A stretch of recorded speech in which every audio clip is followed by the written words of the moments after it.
The committee will now come to order.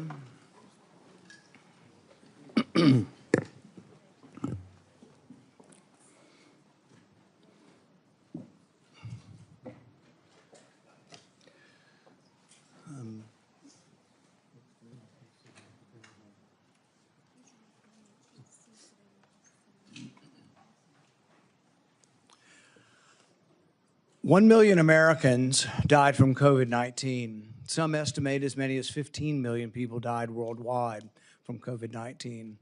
Publicly, Anthony Fauci promoted the theory that the virus arose naturally, while privately, he was well aware of a mountain of evidence suggesting the virus originated in the lab. The American people deserve answers. The American people deserve to know why dangerous research was funded by NIAID in a totalitarian country, in a lab that lacked acceptable safety standards.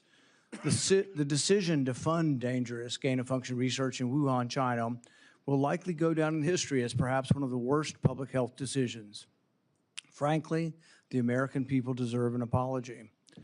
I hope today Dr. Fauci will come clean, admit it was a mistake to fund dangerous research in China, admit that the risk of this dangerous research exceeded any possible benefits, ask forgiveness, and pledge to help our government devise safeguards so a man-made epidemic never happens again. Instead of an apology, you have for years avoided responsibility. Regarding the lockdowns, you argue that you did not personally issue every lockdown order, close every school, or impose every mandate. But officials across the country invoked your authority to justify these decisions. And you presented your recommendations not as judgments open to debate, but as dictates of science itself. Your own words demonstrate that you understood the influence you exercised.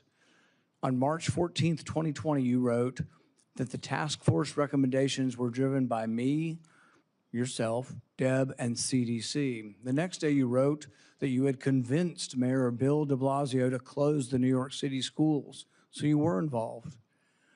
That same night, Governor Gavin Newsom's chief of staff told you that the governor had decided to close California schools, bars, and restaurants after watching you on television. Presidents, governors, mayors, school boards, corporations, and Congress all bear responsibility for the decisions they made. The COVID lockdown, however, could never have been inflicted without you aiding and abetting the crime. Children lost years of education. Small businesses built over a lifetime disappeared. Patients delayed cancer screenings and other medical care. Families were separated from dying relatives. Workers were ordered to accept a medical procedure or lose their jobs. Worship assembly, employment, education, and travel were restricted in the name of science. While you did not impose every restriction, you used your public authority to justify them. While you concluded publicly that COVID occurred naturally, your private record tells a different story. In early 2020, your hand-picked virologist warned that the virus appeared to have been manipulated in the lab. In a conference call concerning the origin of the virus, all but two of the participants believed deliberate insertion was possible. Your concern was not merely theoretical. That same week, you led an urgent effort to determine whether your own agency had funded the research related to these experiments that were now under suspicion. Hours later, your assistant reported that the Wuhan experiments had indeed been reviewed and approved by the NIH. Those were not the actions of officials who believed that a research-related origin was an absurd conspiracy theory. They were the actions of officials urgently trying to determine whether their agency funding was connected to the research under discussion, connected to the pandemic. You could not hide that your agency had funded the Wuhan research or your long history of defending gain-of-function research. The only alternative left was to argue that COVID-19 did not originate in the Wuhan lab. You were not a detached observer. You had an institutional interest in the public believing that federally funded research had nothing to do with the pandemic. It was a conflict of interest from the very beginning. The authors of the proximal origin of SARS-CoV-2 privately had serious doubts about a natural origin. Within days, though, they flipped, and they all wrote in proximal origin that the virus was almost certainly not a laboratory construct. That paper was then used by the government and the media and you to discredit Americans who were asking the same questions that you and the authors were asking yourselves privately. You even cited proximal origin from the White House podium. You held it out as evidence that the virus could not have been engineered, but you didn't disclose your role in the discussions that preceded the writing of the paper. You did not disclose the author's original concerns. You did not reveal that you had been part of the paper, that you had read and offered editorial comments on the paper before it was published, before you began using it as evidence that it couldn't have originated in the lab. You did not disclose that you had immediately investigated yourself whether NIAID funding might be connected to the research. You did not tell the American people the full story. Duly released private messages indicate that the doubts with the authors and others didn't disappear after the publication. So while this was being waived at the White House to show that it couldn't come from the lab, the authors were still privately continuing to assign a meaningful probability to a laboratory origin, one thing in public and another in private. Some of the same scientists discussed avoiding email and carefully managing communications that might eventually be obtained under the Freedom of Information Act. The pattern is straightforward. Privately, there was alarm, then an immediate inquiry to see if NIAID's possible exposure to funding, then a rapid public declaration of certainty, continued private doubt, and then years of resistance to disclosure. The question is why? The only logical answer is that your primary concern was avoiding culpability. Your primary concern was hiding the fact that you had approved the funding for this dangerous research. Your support of gain-of-function research is extensive and long-standing. In 2011, your agency funded Ron Fauci's laboratory when it mutated the avian flu until it could spread through the air between mammals. This was the tipping point. This is when others became worried. You funded this. You advocated for this. The federal government's own biosecurity board, though, recommended withholding the details of these experiments because of the danger the research posed. People were concerned that publishing it was publishing a roadmap to creating bioweapons around the world. But you sided with the gain-of-function scientist Fauci and argued that the benefits of publishing the research far outweighed the risks. You defended this avian flu transmissibility experiments as critical research. You wrote that even if a scientist became infected and triggered a pandemic, the benefits of the gain-of-function experiments outweighed the risk. In 2014, your agency, NIAID, began funding the Wuhan bat coronavirus work. In 2015, Ralph Barrick and the Chinese scientist Shi Zhengli published NIAID-supported research combining a bat coronavirus spike protein with a SARS backbone. The resulting virus could infect human airway cells. It's a novel virus that now can infect human cells. It gained transmissibility, it gained function. In 2018, the same group of scientists, EcoHealth, Barrick, Shi, and their collaborators submitted the diffuse proposal, which involved the insertion of a furin cleavage site into the coronavirus. DARPA rejected it as too dangerous.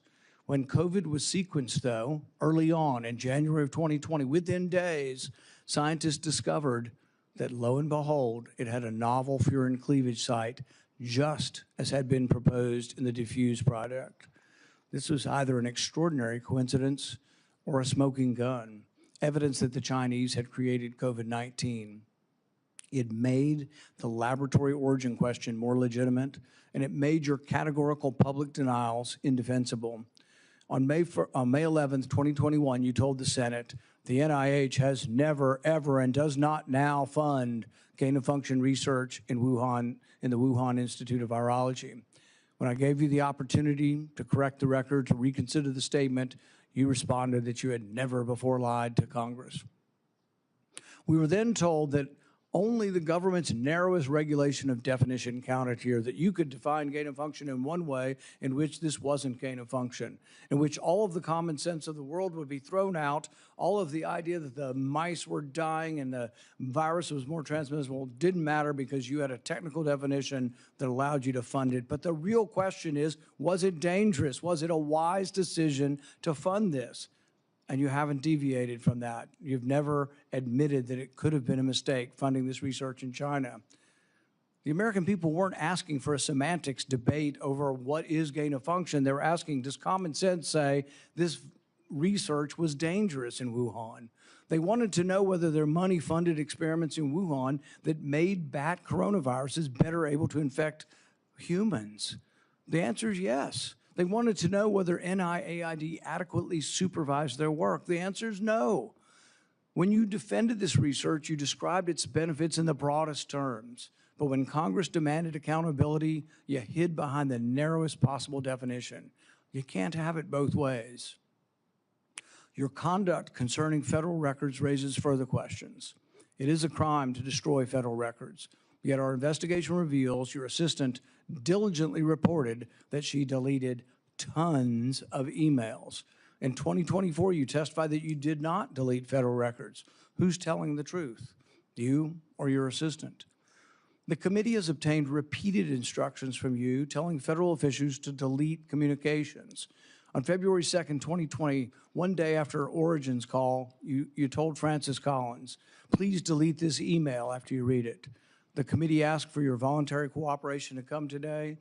Your appearance had to be compelled by subpoena.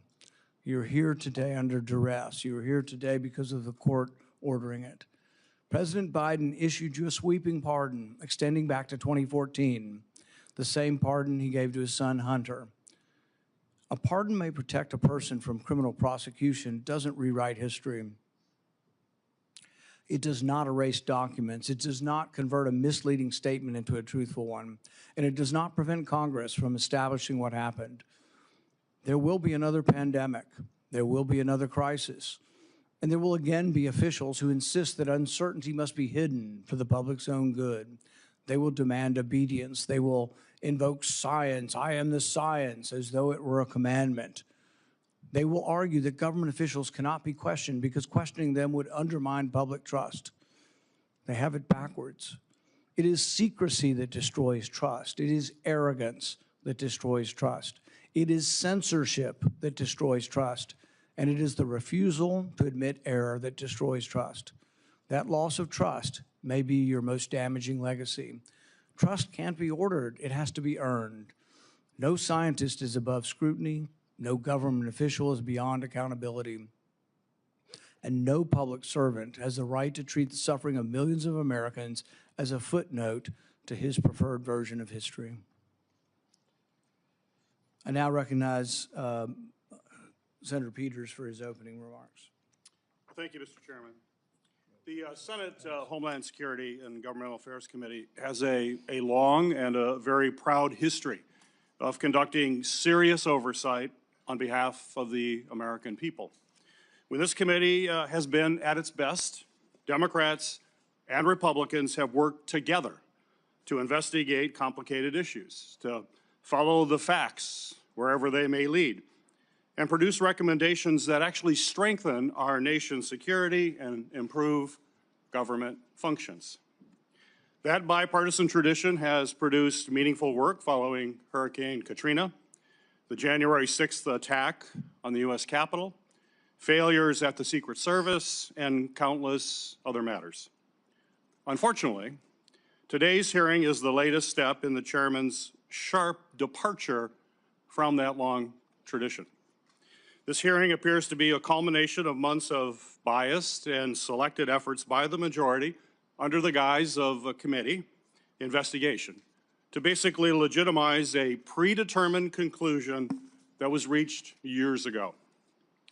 In 2021, the chairman has called for today's witness to be fired, to be arrested, accused him of leading cover-ups and conspiracies.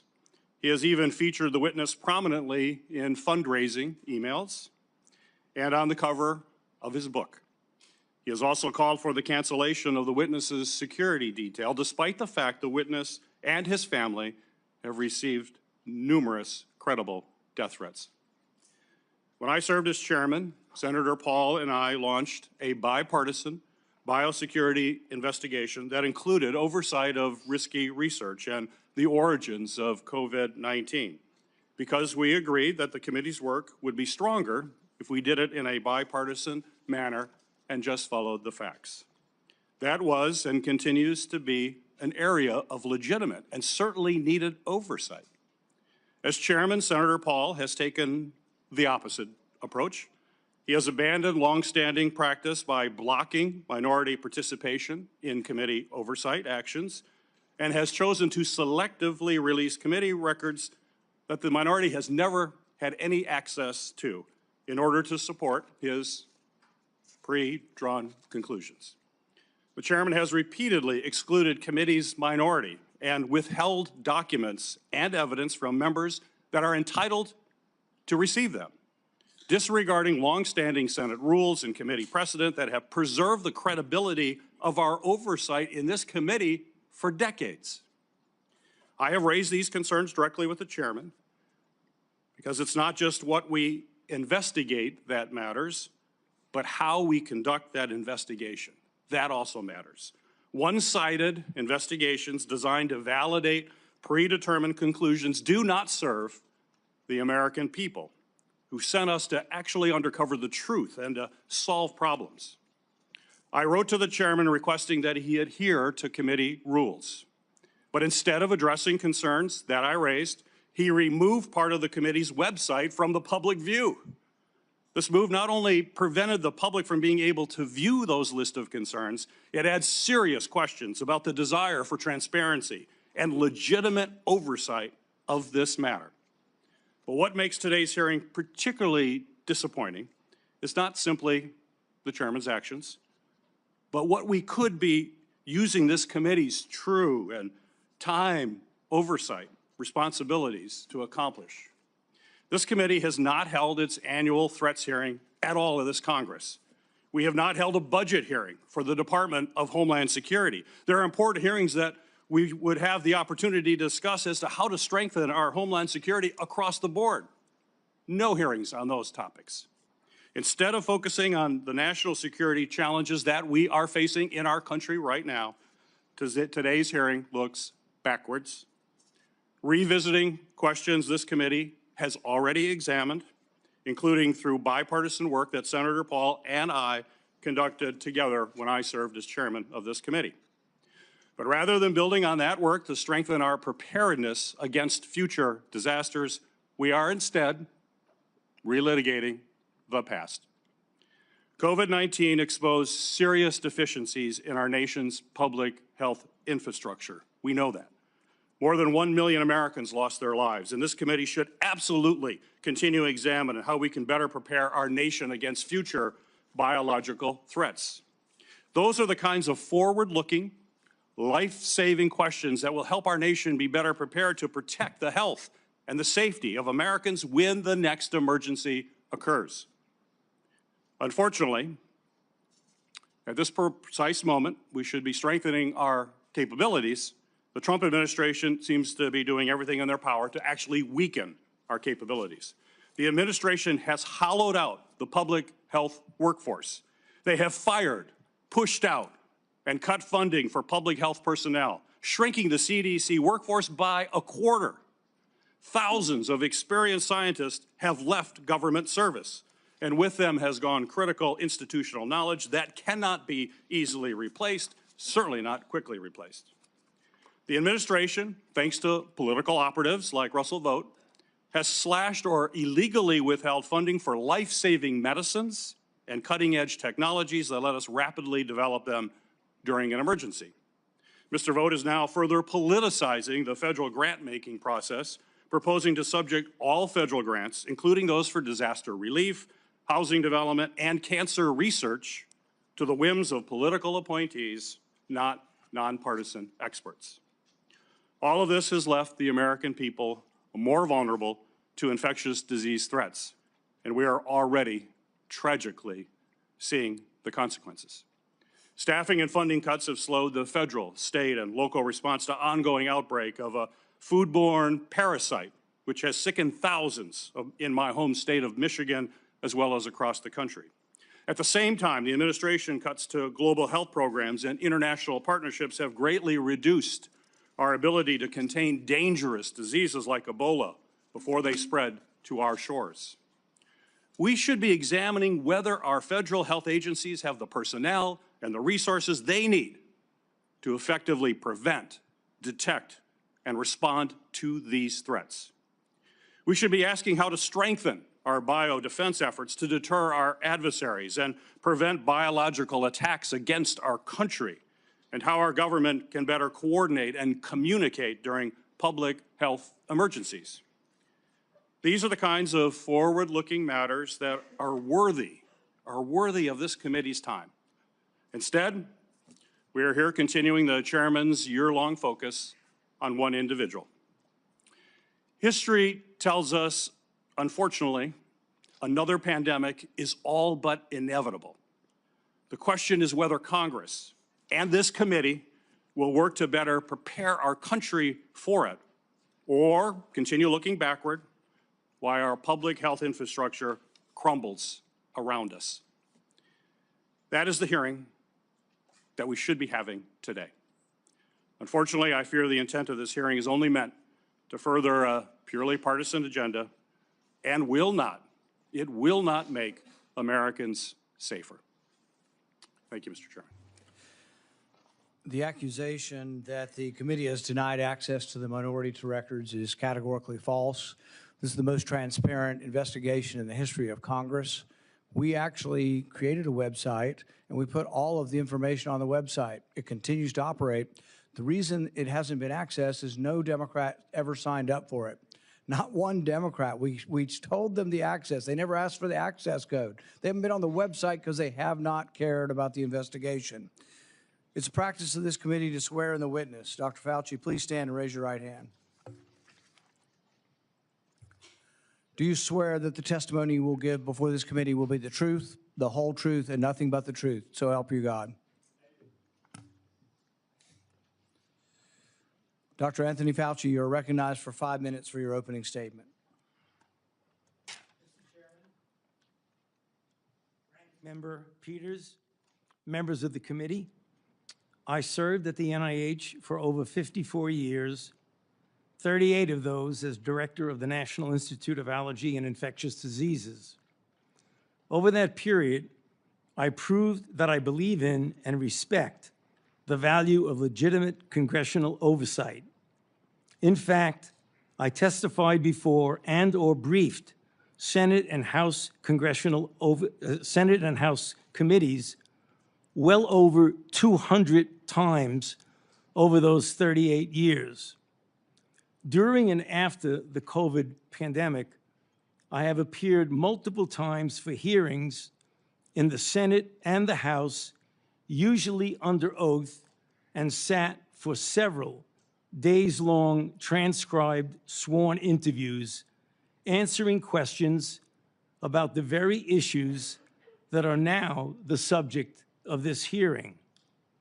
However, given Senator Paul's obvious obsession with calling for my prosecution, his repeated slanderous comments about me, and recently his publicly releasing my unredacted personal diary aimed at embarrassing and intimidating me, the only conclusion I can reach is that the sole reason he is calling me before this committee is to get me to say something, anything, that could vindicate his repeated public pledges that I end up, in his words, quote, behind bars, unquote.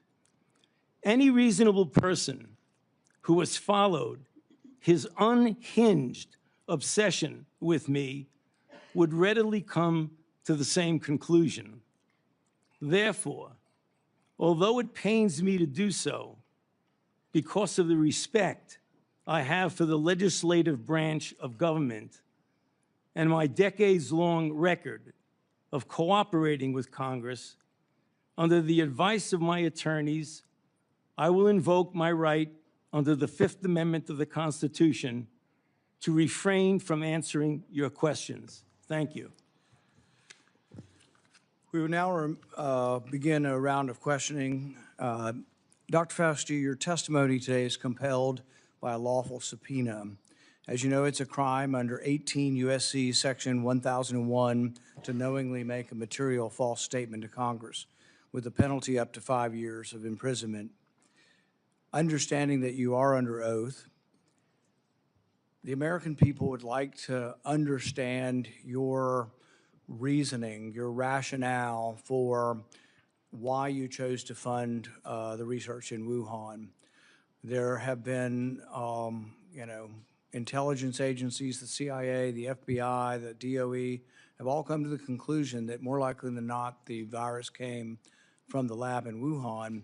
And so we'd like to know, what was the rationale? What was the discussion? How, what went behind the decision to fund the research in Wuhan? How did you come to the conclusion that a totalitarian country would be capable of doing this in a BSL-2 lab, a lab that lacked the security? What was the reasoning? And are you sorry, basically, for making the decision? Would you, given another chance, say, well, gosh, circumstances now, as I know it, maybe it wasn't a wise thing. Can you explain to the committee why you chose to fund this dangerous research in China? On the advice of counsel, I respectfully decline to answer based upon my rights under the Fifth Amendment of the Constitution. In the red folder on your table is a copy of Section 192 of Title II of the U.S. Code. Your counsel has been provided a copy as well. That section makes it a crime for a witness appearing under subpoena to refuse to answer any questions pertinent to the question under inquiry. Do you have that in front of you? On the advice of counsel, I respectfully decline to answer based upon my rights under the Fifth Amendment of the Constitution. Let the record record that the witness has refused to answer whether there's a folder in front of him based on his Fifth Amendment right. It is true that you're appearing under direction of our subpoena to provide testimony on matters under consideration by the committee, including the origins of COVID-19, risky life sciences research, and your tenure as a federal government employee.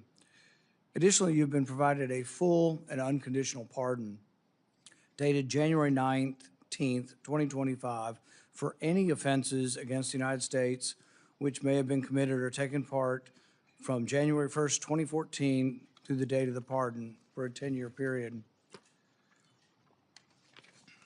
arising from or in any manner related to your service as director of the National Institute for Allergy and Infectious Diseases, as a member of the White House Coronavirus Task Force, or the White House COVID-19 response team, or as chief medical advisor to the president. Have you refused this pardon, or do you have any reason to believe this full and unconditional pardon, this grant of immunity, would somehow require you to plead the Fifth Amendment? On the advice of counsel, I respectfully decline to answer based upon my rights under the Fifth Amendment of the Constitution. Based on the facts presented, I'm going to direct you to answer the questions. The committee has issued a valid subpoena. They have requested your presence here. The questions are very pertinent to your decision-making as head of NIAID, as well as a chief advisor to the president. Do you still refuse to answer the questions? On the advice of counsel, I respectfully decline to answer based upon my rights under the Fifth Amendment of the Constitution. Let's do the,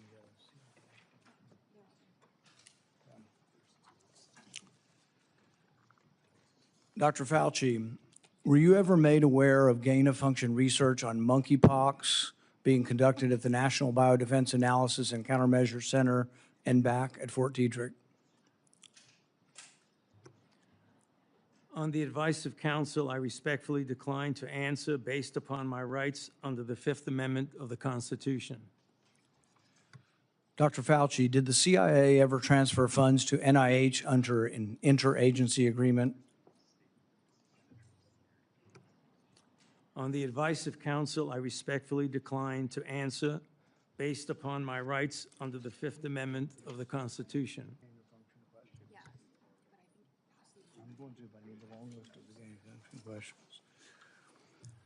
Dr. Fauci, did the NIH ever conduct research for or in coordination with any element of the intelligence community, CIA, ODNI? On the advice of counsel, I respectfully decline to answer based upon my rights under the Fifth Amendment to the Constitution. The reason why these questions are important is, President Trump has done a ban, and we're glad that he did a ban on gain-of-function research. So we're better off than we were when we had an advocate serving as head of NIAID, an advocate for gain-of-function research. There is still, though, a question, though, whether or not the intelligence community is adhering to that order. There's a question of whether or not gain-of-function research is still ongoing. And these are important questions the American people deserve to know. Dr. Fauci, have you been read into any classified Department of Homeland Security program, any prospective special access program concerning gain-of-function research? On the advice of counsel, I respectfully decline to answer based upon my rights under the Fifth Amendment of the Constitution. When we look at the research in China, the gain-of-function research that you've denied was gain-of-function, one of the things that startled the scientists when they saw COVID in the first couple of weeks was when they looked at the sequence of it, they said, oh my God, there's a furin cleavage site in it. And in this particular family of coronaviruses, the sarbecoviruses, they'd never seen this before. They were also startled to look at it and see how it was coded for, what the codons were, and to discover that the codons used out of 36 different possibilities turned out to be the one that was commonly used in gene manipulation by scientists. Dr. Fauci, were the scientists at the Wuhan Institute of Virology capable of inserting a furin cleavage site into a coronavirus? On the advice of counsel, I respectfully decline to answer based upon my rights under the Fifth Amendment of the Constitution. So one of the experiments that was pretty common was they would take the backbone of a SARS virus, and this would be a SARS virus that the backbone itself wasn't that dangerous, but then they would dig through guano, 300 feet underground, bat guano. They'd find other viruses, unknown viruses. They'd take the S protein off of an unknown virus and stick it on a backbone. And then they would infect mice that have humanized cells. And they were trying to discover if they could create a virus that infects humans. Now, many people would say, well, gosh, that doesn't sound like a really good idea to create viruses that don't exist in nature to see if they'll infect human cells. What if one escaped? What if you keep infecting this and do serial passage, you actually adapt the virus to be infectious to humans? So the question is whether or not, Dr. Fauci, the Wuhan Institute of Virology was combining an S protein with one virus with the backbone of others, and could this lead to a virus, maybe it wasn't even predicted, but could it lead to viruses that gained in function and then could lead to a pandemic? On the advice of counsel, I respectfully decline to answer based upon my rights under the Fifth Amendment of the Constitution. One of the arguments that you and others have made against this virus coming from the lab is it couldn't have come from the viruses that have been published.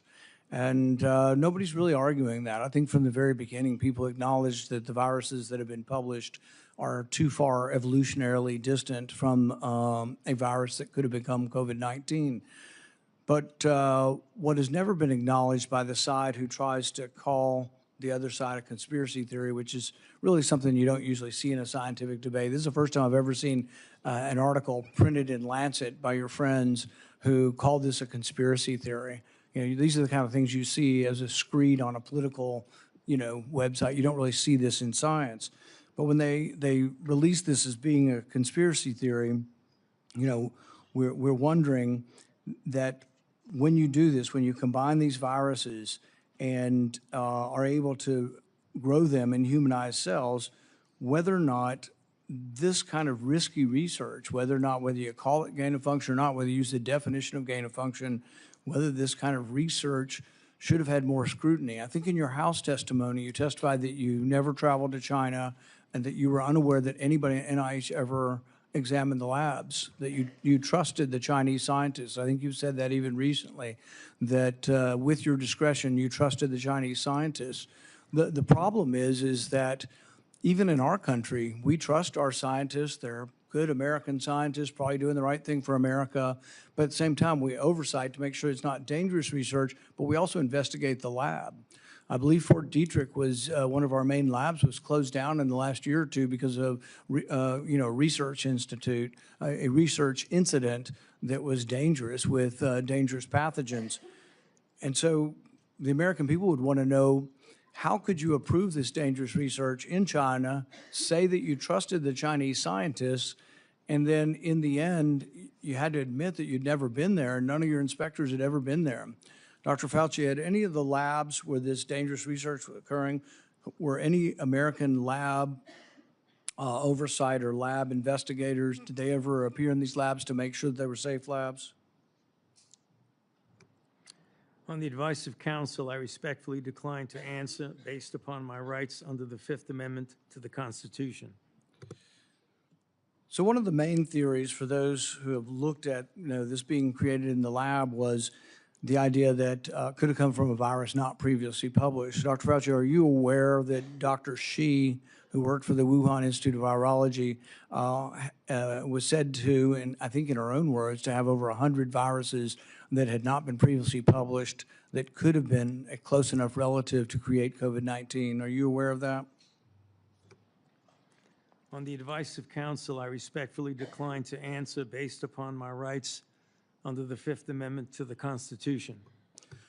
Under your testimony previously, when you denied ever having funded gain of function in China, it was so adamant as to be striking, to leave no room for any interpretation of what is or isn't gain of function research. But there's another important question. Did you fund gain of function research in other biolabs around the world? On the advice of counsel, I respectfully decline to answer based upon my rights under the Fifth Amendment to the Constitution. The one research project that we do know you did fund is the one that Ron Fauci did. And it's important to talk about because this sort of was the beginning of the debate over gain of function. And this wasn't just me. I wasn't even aware of the debate 10 years ago. This was other scientists. Over 200 scientists at the Cambridge Working Group signed a protest because they didn't think you should fund the research, and they didn't think it should even be published because it was sort of a roadmap as to how to make a bioweapon. So what they did was the avian flu, and this is important. It may be the most important question we get to here today. The avian flu has about 50% mortality for humans. The good news, though, about animal viruses is they don't infect humans very well. It will infect humans, but doesn't go human to human very well. Ron Fauci, with the money that you provided to him, did an experiment where he caused purposeful mutations to create a new virus, an avian flu that didn't just infect birds well, but actually infected mammals well, went ferret to ferret in an aerosolized manner. People saw this and were aghast, at the decision-making process that you decided to fund this. But this is when, the debate came about, and you wrote in support of this in the Washington Post, and you said, even if a scientist is bitten, even if a pandemic should occur, the knowledge is worth the risks. Do you still stand by that? Would you like to qualify at all whether or not the knowledge of gain of function is worth the risks, particularly in this case, since we now know 15 million people died worldwide? Many people believe this came from the lab. Do you think that the risks really are worth the benefits for gain of function research? On the advice of counsel, I respectfully decline to answer based upon my rights under the Fifth Amendment to the Constitution. All right. We're going to finish with this question, and it's based really on that statement, that general statement in your support for gain of function, the idea that the benefits outweigh the risks. So there are many other people who disagree, and they aren't politicians or not, I don't know what party they're in. David Relman is probably one of the most esteemed, and he is a scientist at Stanford. He, I think, has classified clearance. He's been a consultant to our government probably for a decade or more. And he's written about this publicly. He says the opposite. He said that the risks of this research do not outweigh the benefits. He said the risks, we shouldn't do it. Richard E. Bright, who's been involved in this debate for 2 decades, says the same thing. Says we really shouldn't be doing this at all. There's a quote also by, if the Kevin Esfelt quote is that at the very end.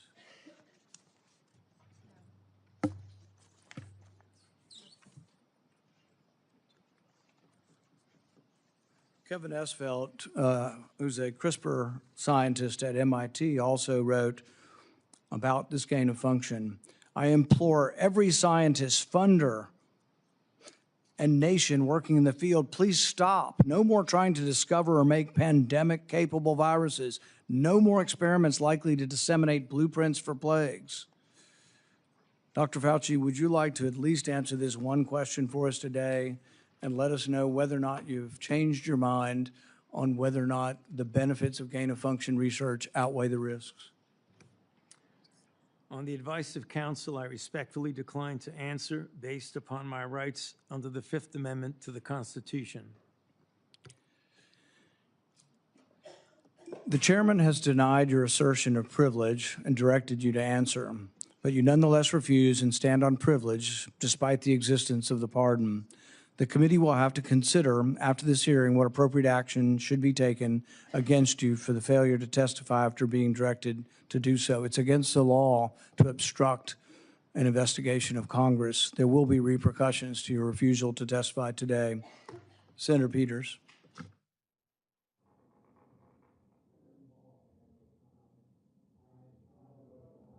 You're not recognized. You're not recognized. If you are unruly, you will be removed from the proceeding. You are not recognized, and you are not recognized, sir. Sir, you are not recognized. You are not recognized. Security, we'll hold off, but you will respect these proceedings. You were told not to sit at the table. You insist on sitting at the table, and we told you you would not be recognized. You are not invited here for testimony, sir. You are being disruptive. Would you behave this way in a courtroom? No, because the judge would put you in jail. I can't do that today, but I can have you escorted from the premises. So I would say, sir, sit quietly and don't say another word. I said sit quietly. You are not recognized. Another word and you're gone.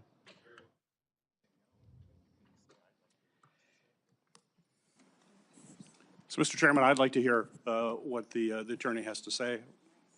He is not recognized by the committee or the chair. If he speaks again, he will be removed from the room. This testimony is from Anthony Fauci. This is not a game with his lawyers. He can advise, his lawyers can give him advice. He's got a half dozen here. They're all allowed to talk to him. Yes. All right? Yeah. But the attorneys are not recognized. In fact, the attorney was told not to sit at the table, and he's not obeying that recommendation. There's a row behind you, sir. That's where you were told to sit, and you're not. And now you're disrupting the proceedings. And so, look, this is the way Anthony Fauci wants to be remembered, for a lawyer not listening to the rules. That's the way you want to be remembered, and that's what you're going to do. You are not recognized, sir. Security, please remove him from the room.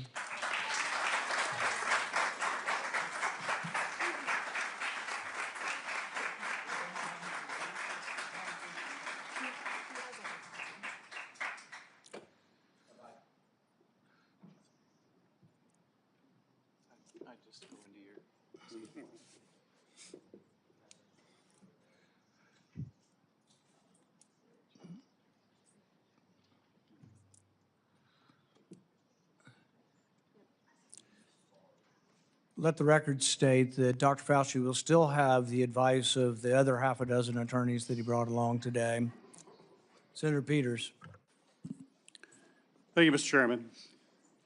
The COVID-19 pandemic is not the first or the last public health crisis to impact our nation. In December 2022, I released a report that identified significant failures in our federal government's preparedness and initial response to COVID-19. This report contained 17 key findings. It's a very large report, which I have right here. It contains 17 key findings and corresponding recommendations, including the need to invest in sustainable domestic manufacturing capabilities for critical medical supplies, build the infrastructure needed to surge testing capacity for infectious diseases, and robustly fund public health emergency preparedness and responses across all levels of government. Unfortunately, multiple administrations, including the current Trump administration, have failed to fund or to reform our health preparedness. This is something that I would hope the committee in the future would investigate. It needs to be taken a look at. It also feels like a new public health threat is hitting us every month. There's a foodborne parasite affecting thousands of people in Michigan and across the country, and our federal agencies still haven't fully pinned down the source of that outbreak.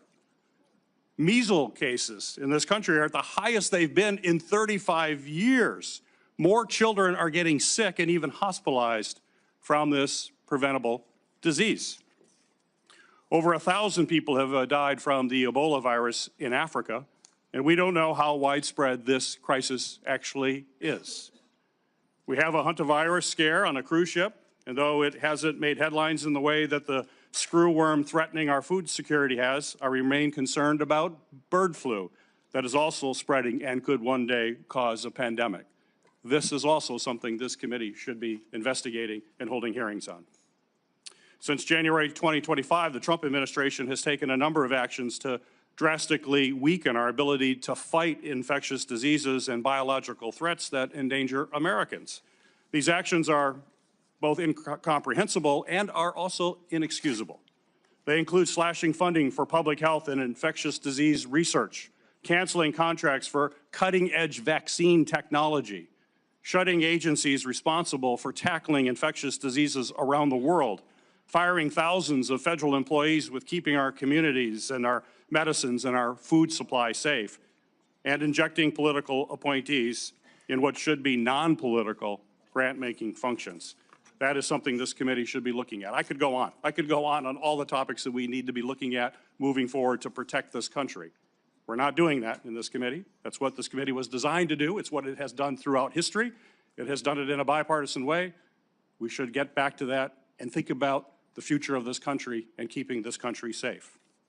When a crisis like COVID-19 strikes, we have an obligation to examine what went right and what went wrong to provide accountability for the American people. Congress certainly has done that. Between the House and Senate, nearly 20 different committees, including this committee, as I mentioned, have conducted oversight of the COVID-19 pandemic, conducting transcribed interviews, holding dozens of hearings, and released more than 10 reports. Today's exercise, unfortunately, is a stark departure from those largely bipartisan, legitimate efforts. The chairman has shut the minority out of participating equally in these efforts, withheld information, selectively released documents, actions that completely undermine the credibility of this investigation. I will enter a record without objection, Mr. Chairman, a letter that I sent to you that detailed all of those areas that we have concern with and where we were shut out. Without objection. We'll provide other details as well. I think today's hearing, unfortunately, does real damage. It's tempting to turn one person into the scapegoat for a crisis that hundreds of officials across both the Trump and the Biden administration were responsible for handling. And it does so in a way that people that are facing death threats. This is only going to, unfortunately, deter other scientific experts from public service to understand that this is what they would have to go through as they provide their advice to us. We're not going to make our nation safer, and I hope that we can restore by doing these kinds of activities, and I hope that we can restore our legitimate bipartisan oversight that's going to help strengthen our public health and pandemic preparedness and other homeland priorities. That's what this committee needs to focus on. It hasn't the last year and a half. Let's hope it does in the future. Thank you, Mr. Chairman. Senator Johnson. Thank you, Mr. Chairman. Dr. Fauci, I hope the American people listen very carefully to Chairman Paul's opening statement. I think it's a stunning indictment of the actions you've taken that have been so destructive to global health. I certainly understand why you needed a pardon. I certainly understand why, on the advice of counsel, you're not answering any questions, because I think it'd be almost impossible for you to answer the questions truthfully without really demonstrating what you did, your culpability, self-incriminating. We have, all of us, has prepared a lot. I've been deluged with questions to ask Dr. Anthony Fauci. There are so many legitimate questions that deserve answers, and now you're not willing to provide those answers. So with my limited time, I'm going to talk about things that my investigation have revealed that have not been adequately answered, and quite honestly, haven't been adequately covered by the legacy media. I'll kind of combine the questions into kind of one, but you know, I certainly, let's put up the last COVID chart.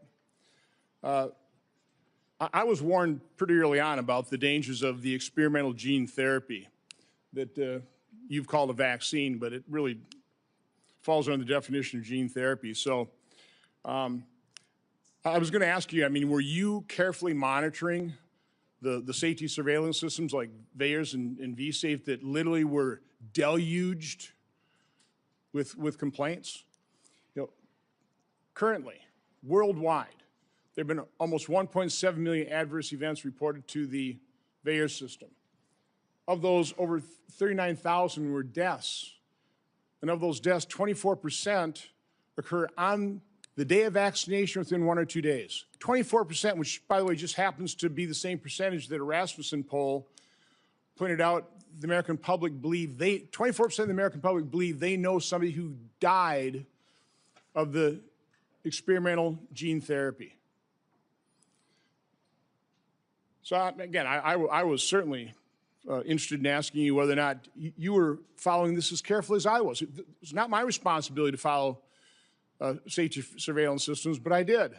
And by the way, when I published, this is actual government information. When I published it and people had me on their shows, they would be censored by Facebook. They would be deplatformed. I think largely at the behest of the actions you took to make sure that disinformation wasn't spread. This wasn't disinformation. This was the truth. So I was going to ask you whether you knew Dr. Marks. I think you do know him. He's the head of CBER. He's the man who is in charge of approving vaccines and surveilling for the safety. My investigation shows that on March 1st of 2021, less than 3 months after the emergency use authorizations, he was warned by Dr. Anna Scharsman, data mining expert, that the algorithm they were using to analyze VAERS data was going to hide and mask safety signals. 26 days later, and 3 months consecutively after that, they did data runs with a new algorithm that unmasked those safety signals. They showed dozens of safety signals, including sudden cardiac death, cerebral artery occlusion, basal ganglia stroke, agonal rhythm, Bell's palsy, and pulmonary infarction.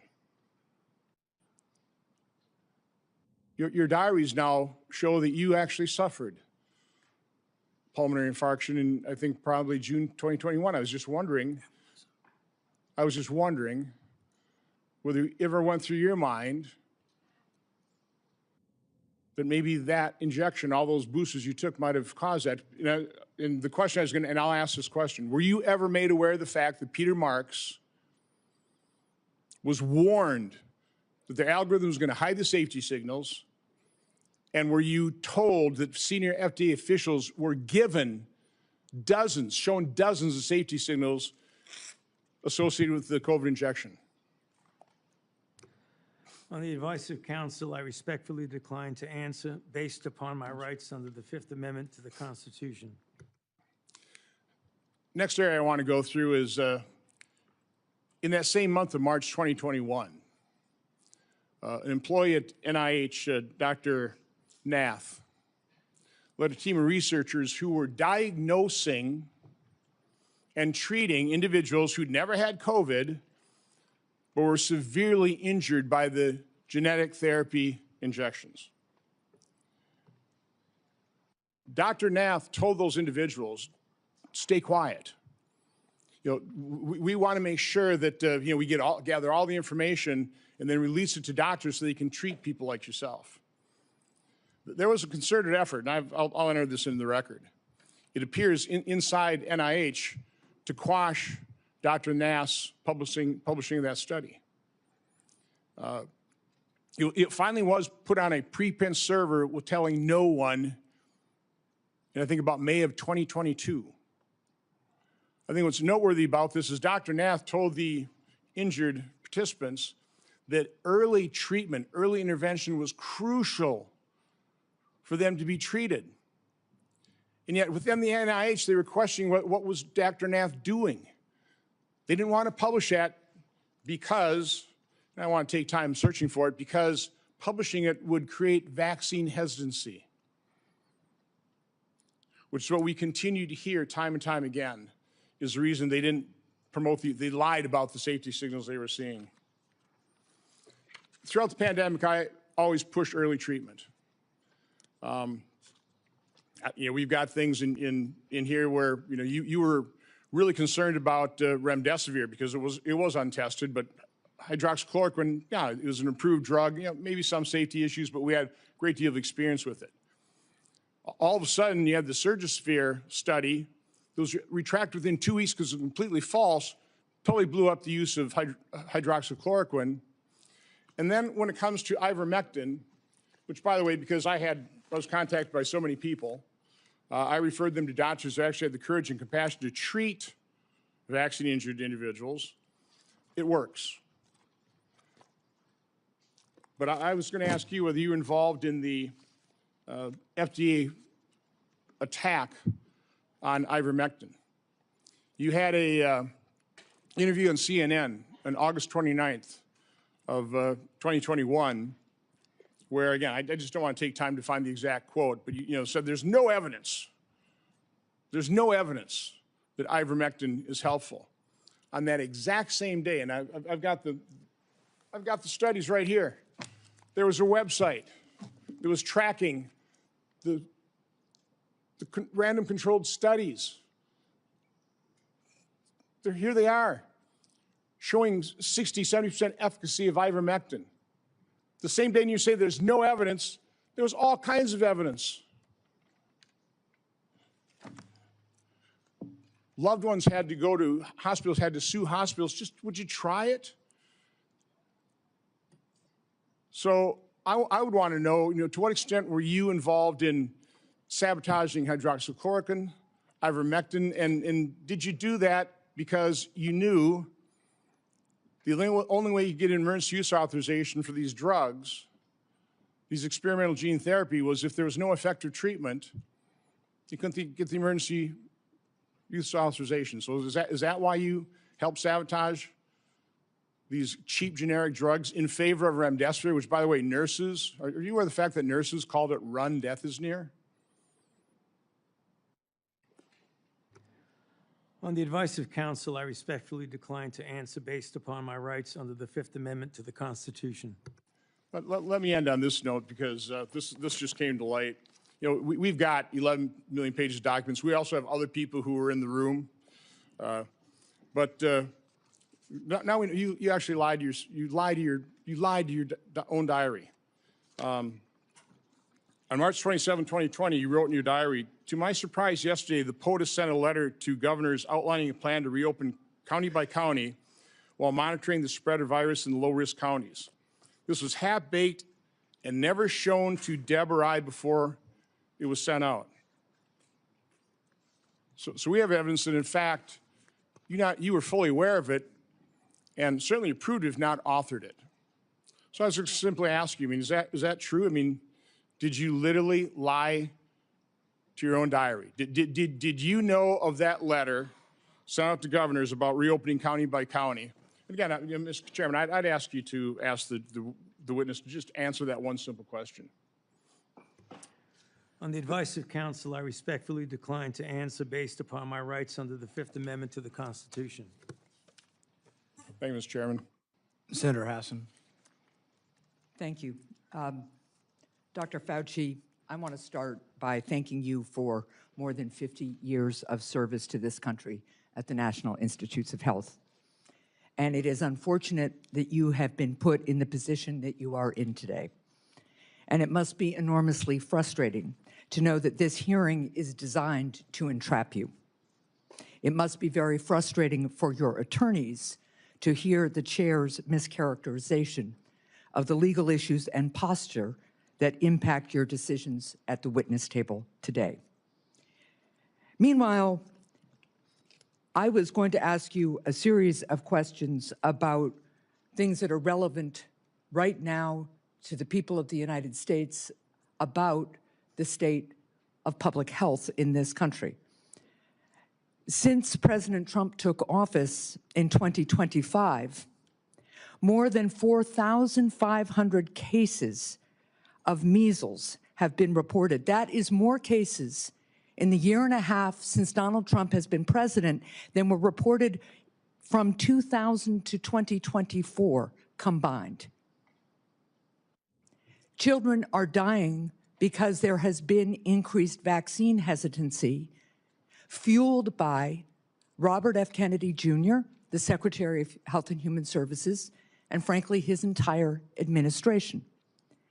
Thousands of people in the United States of America have been sickened by a foodborne parasite, and the outbreak is nowhere near under control, as staffing at the FDA and other critical public health entities has been slashed by Russell Vought and Elon Musk. Last year, the National Institutes of Health awarded 201 fewer grants compared to the previous years. 207, I am corrected, compared to previous years. As those grants were either canceled or delays, especially at the beginning of the Trump administration, I can tell my colleagues what the impact was on people in New Hampshire, on scientists in New Hampshire, on clinical trials in New Hampshire where people's cancer treatment was interrupted because Elon Musk and Russell Vought know better, they say, than the people at NIH about what to fund.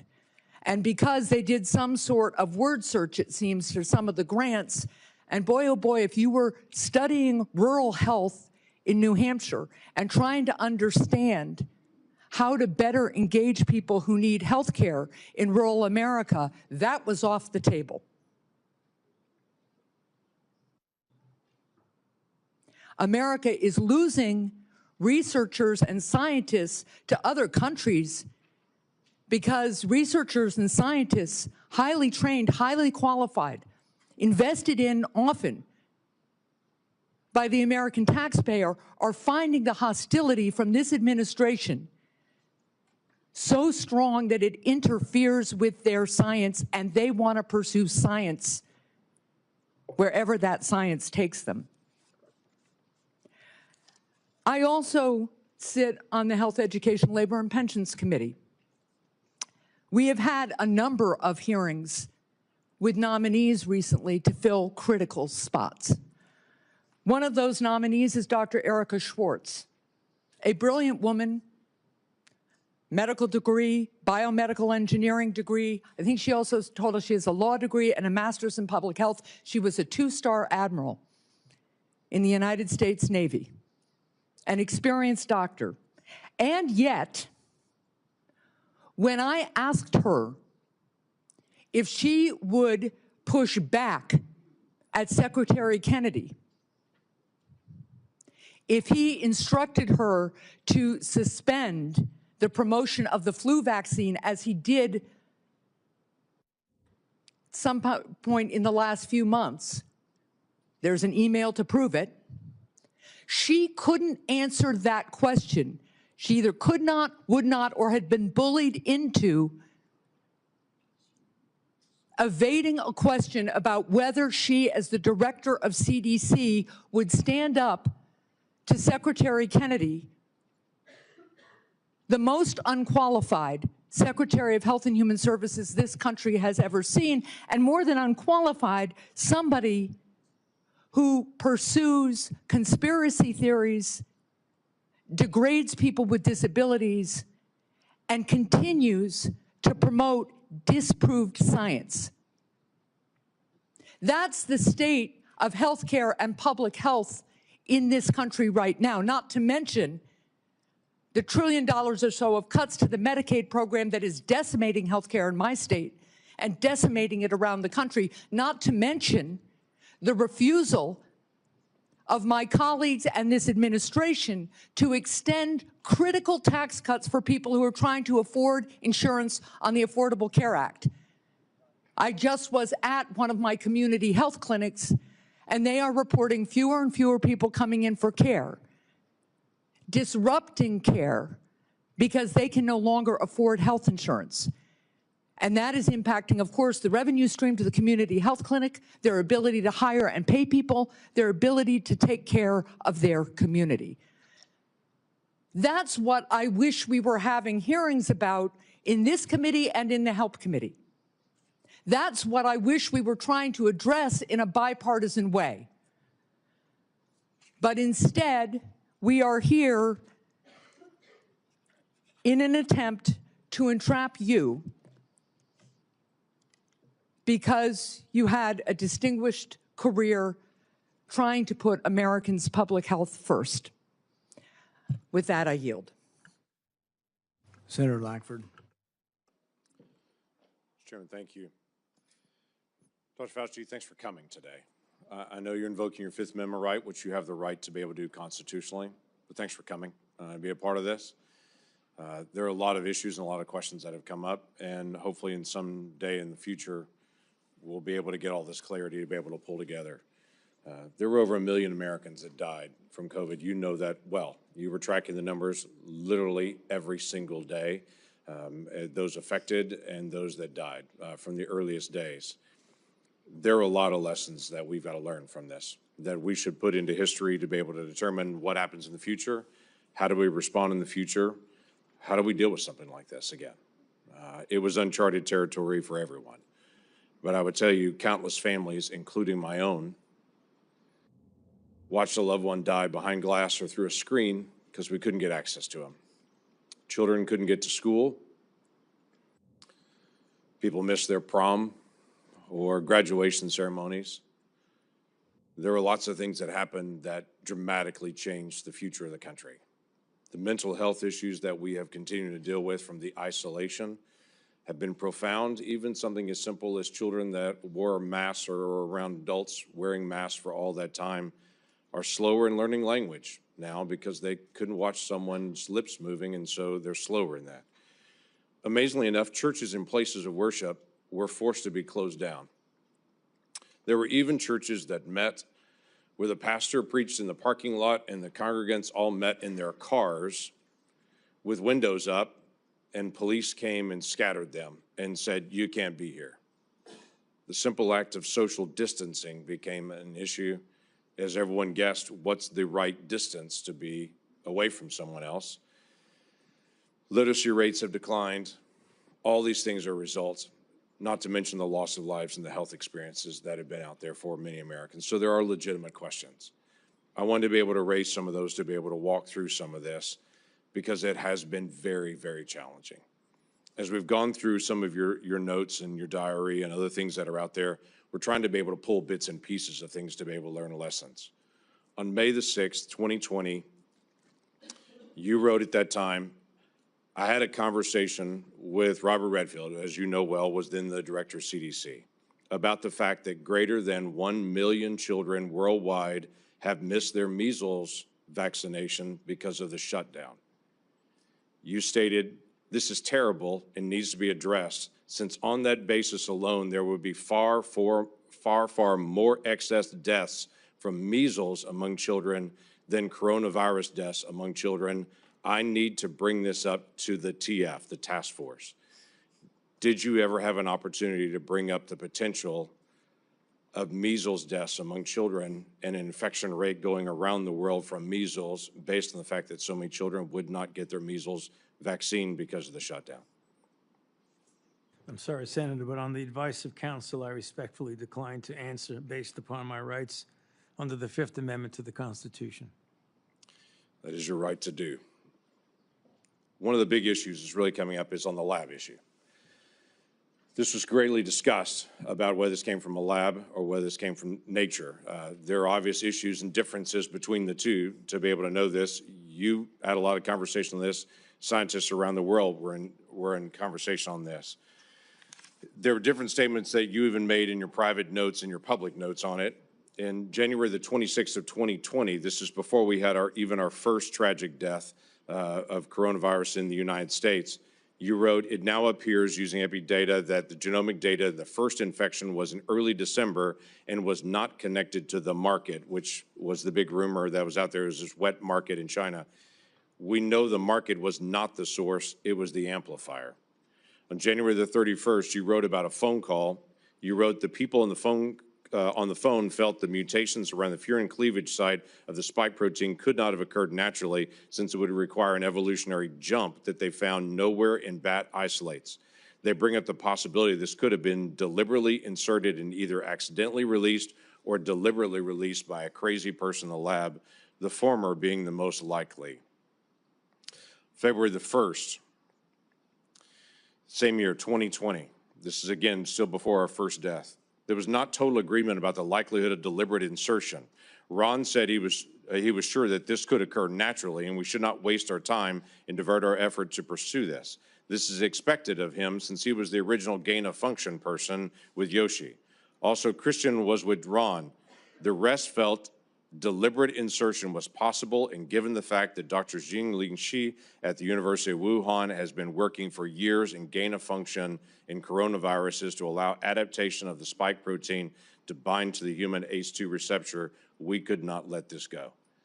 That's a remarkable statement for February the 1st of 2020, when there hadn't even been the first death here, but we knew something was moving. You knew well that something was moving. You identified February the 1st before any of us had ever heard of the Wuhan lab, not only the Wuhan lab in the conversation, but literally the scientist that you named in your own notes, the lead scientist that was there.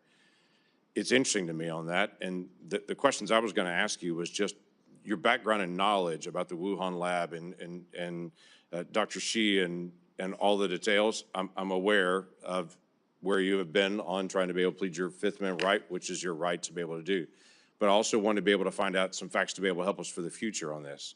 The Lawrence Livermore National Laboratory in May of 2020 put out a classified document that has only been recently unclassified on this, that had this statement: "We assess all the necessary conditions for an accidental release of a laboratory-modified coronavirus, specifically a coronavirus adapted to recognize human cell receptors, were present at the Chinese Wuhan Institute of Virology in mid to late 2019. Now, the question that I had for you is, this is May the 27th of 2020.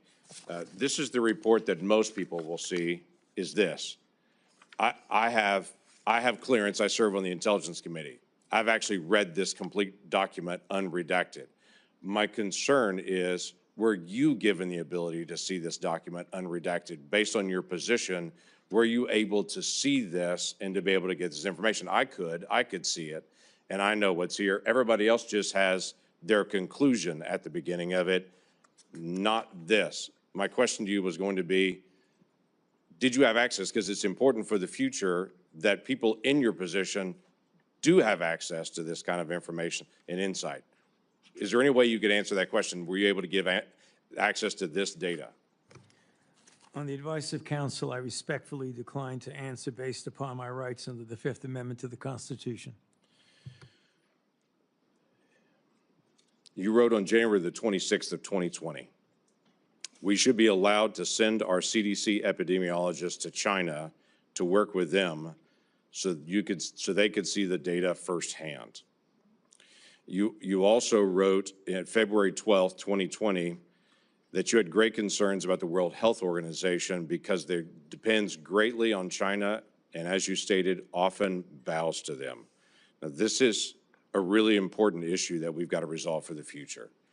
It's not just our cooperation with Chinese scientists, it's our acknowledgement that China covered up their data, wouldn't allow our scientists to be able to come in. They cleaned up the wet market. They cleaned up the other areas. They wouldn't allow you to get access to all the other scientists who are there, including their health records, what happened to them, or even all the sequencing that they had done in advance. For the future of our research and our cooperation with any scientist around the world, I think it's really important that we resolve, if we're going to fund research and cooperate with you, we've got to have certain things from you. If things go sideways, we've got to have access to all information in all places. You were noting not only that China was affecting the World Health Organization and that China was bending them to their will, and so the World Health Organization was putting out data that you saw, at least at that point, as being from a Chinese perspective, covering up what was going on, but you also noted we weren't able to get access to all this information. We've got to be able to figure this out for the future to be able to make sure that research that is done, we have access to all information. If something goes sideways at some point, which clearly it did at the Wuhan Institute of Virology, and that being, as was noted by many people, the only lab in the world that was doing research like this that had a lower standard of actually their security standards there than many other labs around the world, yet they were doing this very dangerous research. What can we gain, and what advice could you give us to say in a future setting, we've got to make sure that we actually get information from people and we can be guaranteed that we're going to get that insight? Yes, sir. On the advice of counsel, I respectfully decline to answer based upon my rights under the Fifth Amendment to the Constitution. I yield back. Senator Blumenthal. Thank you, Mr. Chairman. I want to go back to the dark days of the coronavirus pandemic, one of the darkest days or times in our history.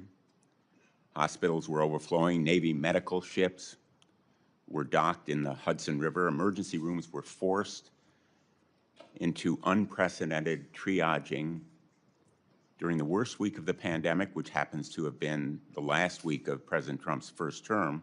More than 25,000 Americans died of COVID-19. Easy to forget those dark days. But for the past 18 months, the Trump administration has been engaged in a campaign to rewrite this history.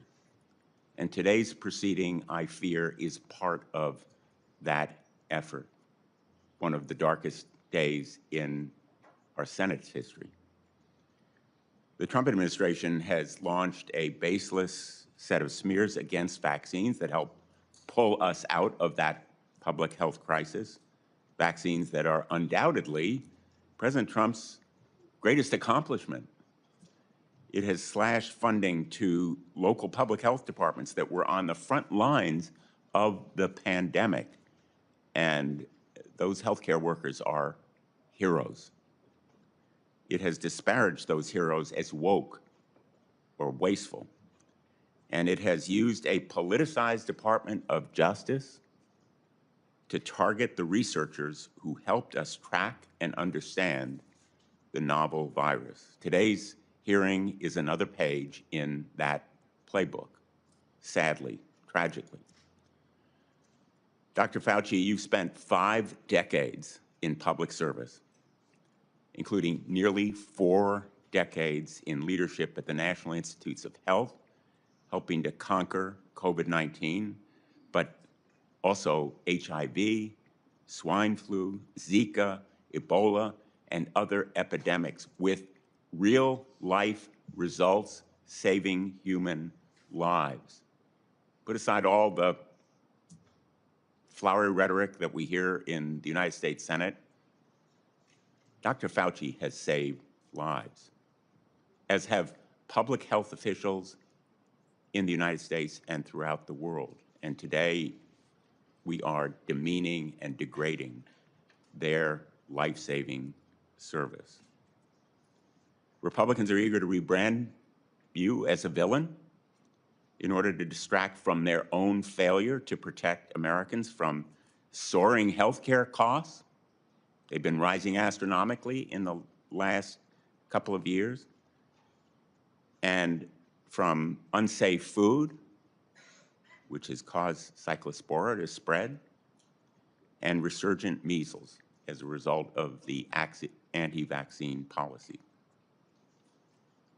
This hearing is the culmination of a years-long crusade, which started more than 6 years ago when Dr. Fauci dared to contradict President Trump. The campaign to vilify you, Dr. Fauci, is just one part of this larger campaign against science and facts, a campaign that has made Americans less safe. It is shameful that in a country like ours, a dedicated public service like Dr. Fauci has experienced persistent threats to his life since the pandemic because of the lies that are told about him. His attorney has been gagged, thrown out of this hearing room. But he has written a letter to the chairman that is an explanation for the reasons why Dr. Fauci is, in fact, invoking his constitutional right. It is a right. And I would ask that this letter from David Schertler and Danny Onato be made a part of the record if there's Without no objection. His attorney has also issued a statement within the last half hour, I believe, that sets forth, again, the reasons that he is here to help protect his client's rights. And I would ask that that statement be made part of the record as well, Mr. Chairman. Without objection. Let's be very clear. The Fifth Amendment is a right of everyone appearing before an authority like this one. It should be respected. And the reason that Dr. Fauci has invoked it, in the words of his attorney, quote, during and after the COVID-19 pandemic, Dr. Fauci appeared at least a dozen times for congressional hearings in the Senate alone in answer to questions about the very issues on which you purport to seek information. He has been thoroughly transparent and consistent in providing factual information to Congress, and he is deeply familiar with the processes and protocols of sharing information with the legislative branch. And then, referring to the chairman, this years-long public crusade against Dr. Fauci makes one thing clear. This is not a serious effort to seek information from Dr. Fauci in a transcribed interview for a valid legislative purpose. You are single-mindedly fixated on Dr. Fauci, seeing Dr. Fauci prosecuted for imaginary crimes, and you are so invested in that outcome that you have created a personal brand around it. Those are the words of his attorney, and he cites as well the statements of the chairman, which indicate a clear intent that the result of this proceeding be a prosecution. Quote, the power of some of us must be used for good, like putting Fauci in jail. That's from December 23, 2025. I want to give him a subpoena and a jail cell, also from December of 2025. The first was 2024. Those kinds of statements by the chairman of a committee in tweets certainly provide a well-founded fear that the proceeding underway is simply an effort to trap Dr. Fauci in some kind of criminal wrongdoing. That is not the purpose of a congressional hearing, not the valid purpose of a congressional hearing. During some of the dark days in this body, under Senator Joe McCarthy, it became standard operating procedure to seek that kind of prosecutorial objective. We should not be part of a rerun of that kind of effort. This attempt to rebrand one of the most challenging times in our nation's history is a short-sighted act of desperation that will leave us less prepared for the next pandemic. It is an insult to the memory of more than 1 million Americans who died from COVID-19. If there are valid scientific questions about the origins of this pandemic, COVID-19, about the kinds of steps that were taken to counter it, about the need for more preparation, they should certainly be addressed, but not in a show trial, not as part of a continuing vendetta against a single individual. And unfortunately, I fear that is what we are seeing today. America deserves better. Thank you, Mr. Chairman. In no courtroom in America can you have your witness plead the Fifth Amendment and then your attorney gets to testify. That's what that letter is. The attorney's complaining and testifying, saying, he didn't do it, the prosecution's unfair. You don't get to do that. That's one thing you give up when you take the Fifth Amendment. You say, I'm not going to testify. I'm not going to give you any information. You don't then get to put your lawyer forward to justify it. He can do it in the press, but you can't come and testify. He was not invited to testify, and he was out of order, and it was appropriate to have him ejected. Senator. Chairman Paul, thank you for doing this. I think, I know in my state, people have been asking questions about Dr. Fauci for years. So Dr. Fauci, your entry has made clear that you love being a hero, a celebrity, and here having the eyes of the world upon you. You loved every newspaper profile, every photo shoot, every fancy dinner with the elites. To many Americans who lost family members, who lost trust in our federal government, you're not a hero. Unfortunately, you're a villain. You made yourself the story and abandoned the American people to serve your own ego. To begin, I'd like to talk about your relationship with David Morenz. He was the senior advisor in the NIAID, Office of the Director, your office, for 16 years. He was your friend. He was a frequent guest at your house. You reportedly co-authored over 50 scientific articles with him.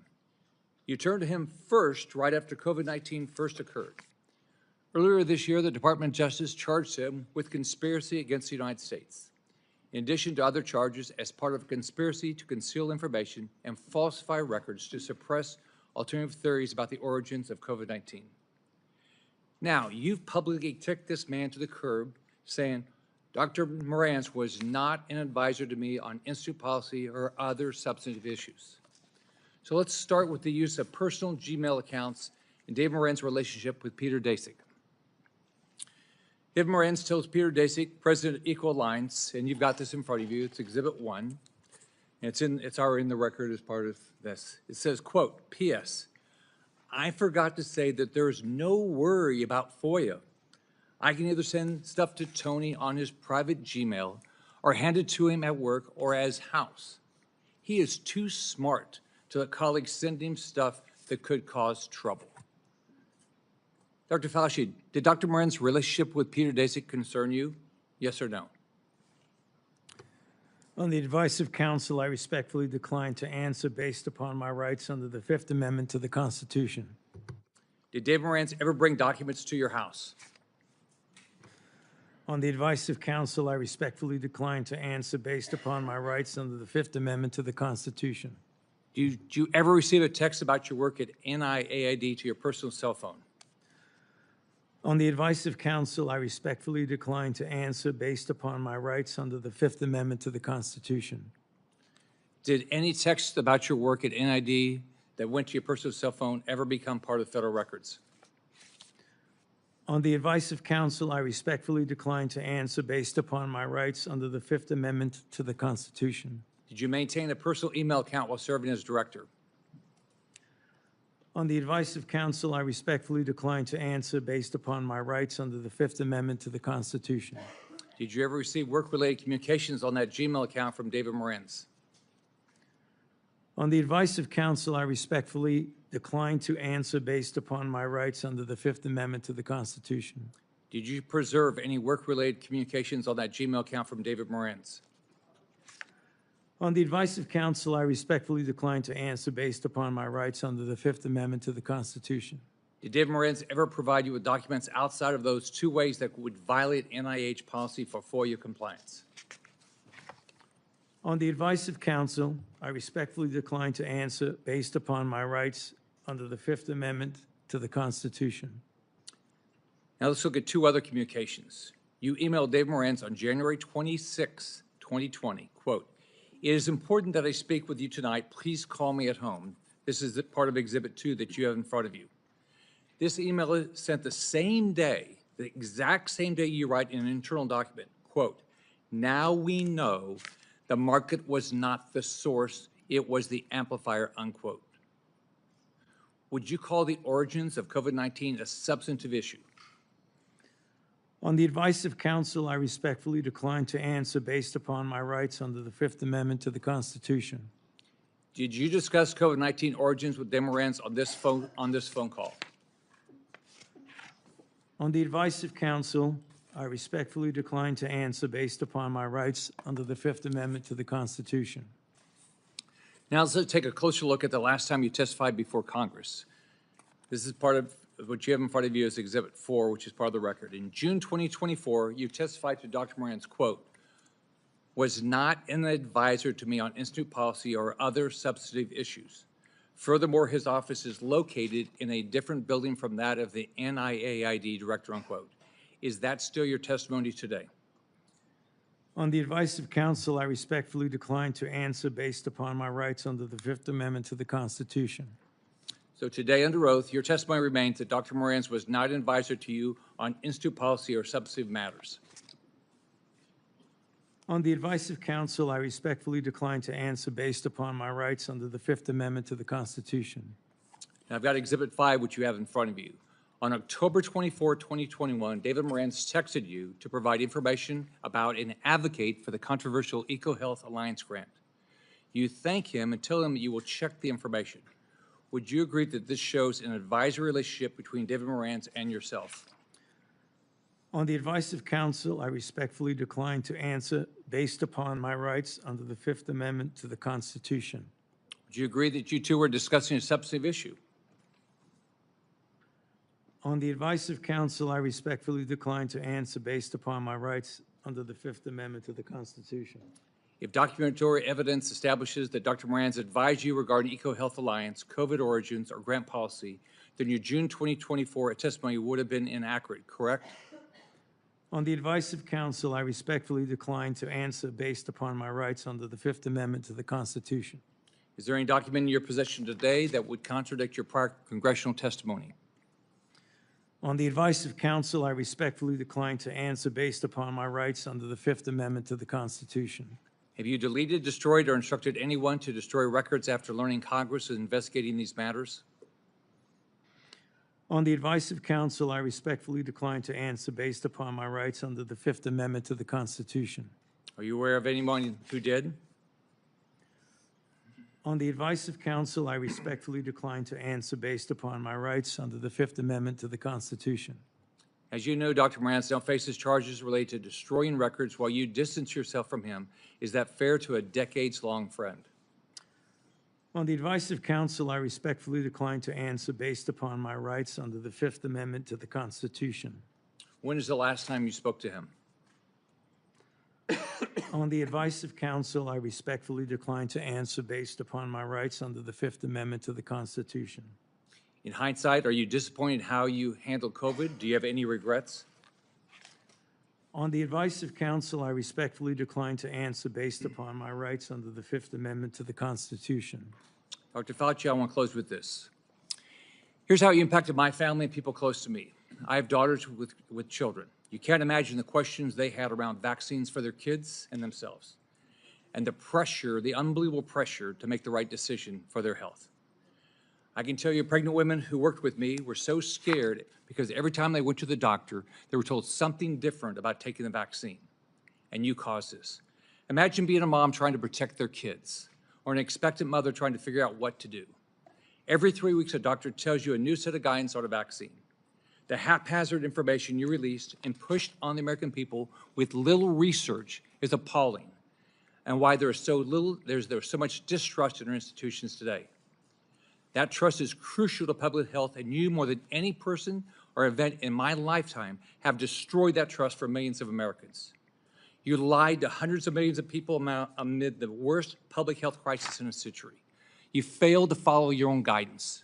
You forced people to watch their loved ones die alone over the phone. It's disgusting. You destroyed the federal government's credibility when it comes to public health. We have entire generations of Americans who, rightfully so, do not trust our institution to keep people safe because of you. This has destroyed decades of progress and lifetimes of work because you wanted to fuel your own ego and be the center of attention. What would you do differently knowing what you know today, Dr. Fauci? On the advice of counsel, I respectfully decline to answer based upon my rights under the Fifth Amendment to the Constitution. All the evidence is right here, and you still can't bring yourself to tell the truth or apologize because you received an auto-pin pardon from a staffer in the Biden White House. If we have another pandemic tomorrow, millions could die because of what you did to make Americans lose trust in their government when it comes to medicine and health care. How many families have you apologized to had to watch their loved ones die alone? You breached public trust, and now you're hiding behind a fraudulent pardon. Your legacy will not be as a man that saved America from COVID, but as a man who destroyed the public trust in America's public health institutions in exchange for 5 minutes of fame. This is how history will remember you. I yield back. Senator Kim.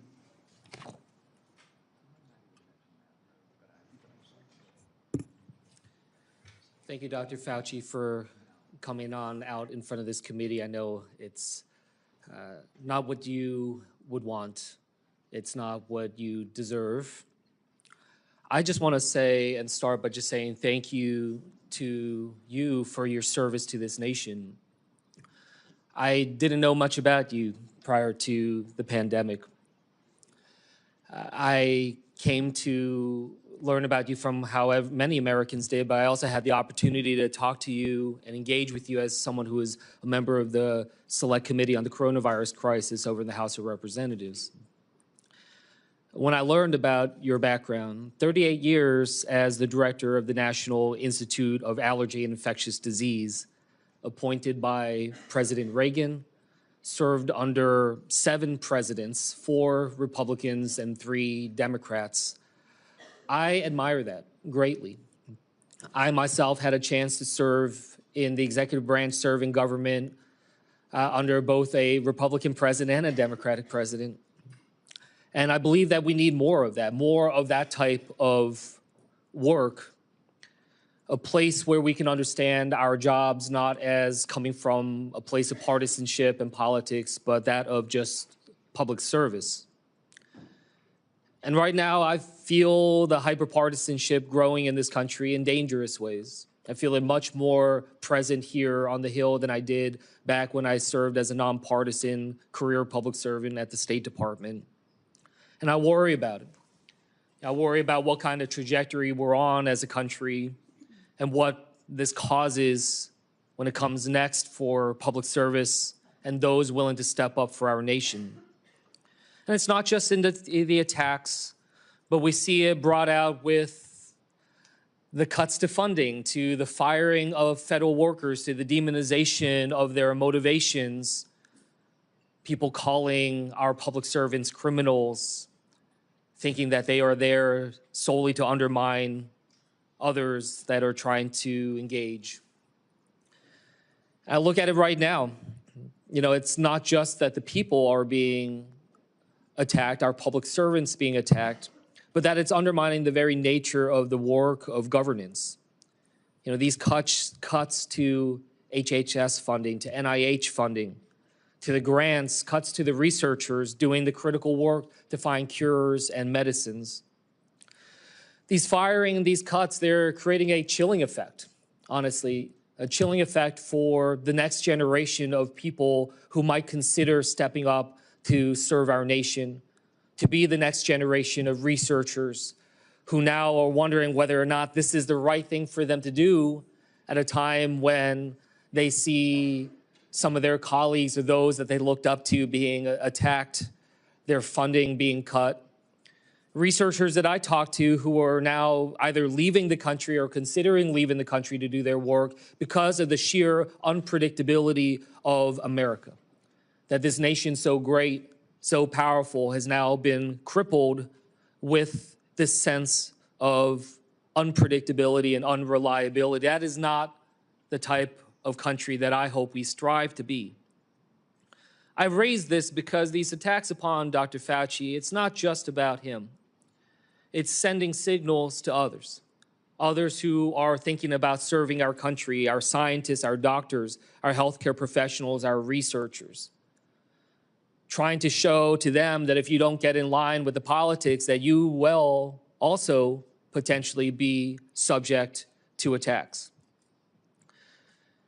And from the work that he has done, from HIV/AIDS to Ebola to COVID, we've seen him try to engage in these crises. They're not easy, especially when it's a novel disease, when you don't know what comes next, a lot of unknowns, having to make decisions without the full breadth of knowledge we always wish we had in hindsight. But there is nothing perfect, no perfect clarity when it comes to pandemics, when it comes to crises. I worked in national security and wars and crises. I made judgment calls, gave my best advice to generals, to ambassadors, even to a president. Did I get it all right? No. Did I do my best? I did everything I thought I could with the information that I had. The public servants, they do this work because they love this country and that they strive to improve it. It's not an easy job, but it is because there is so much at stake in our country.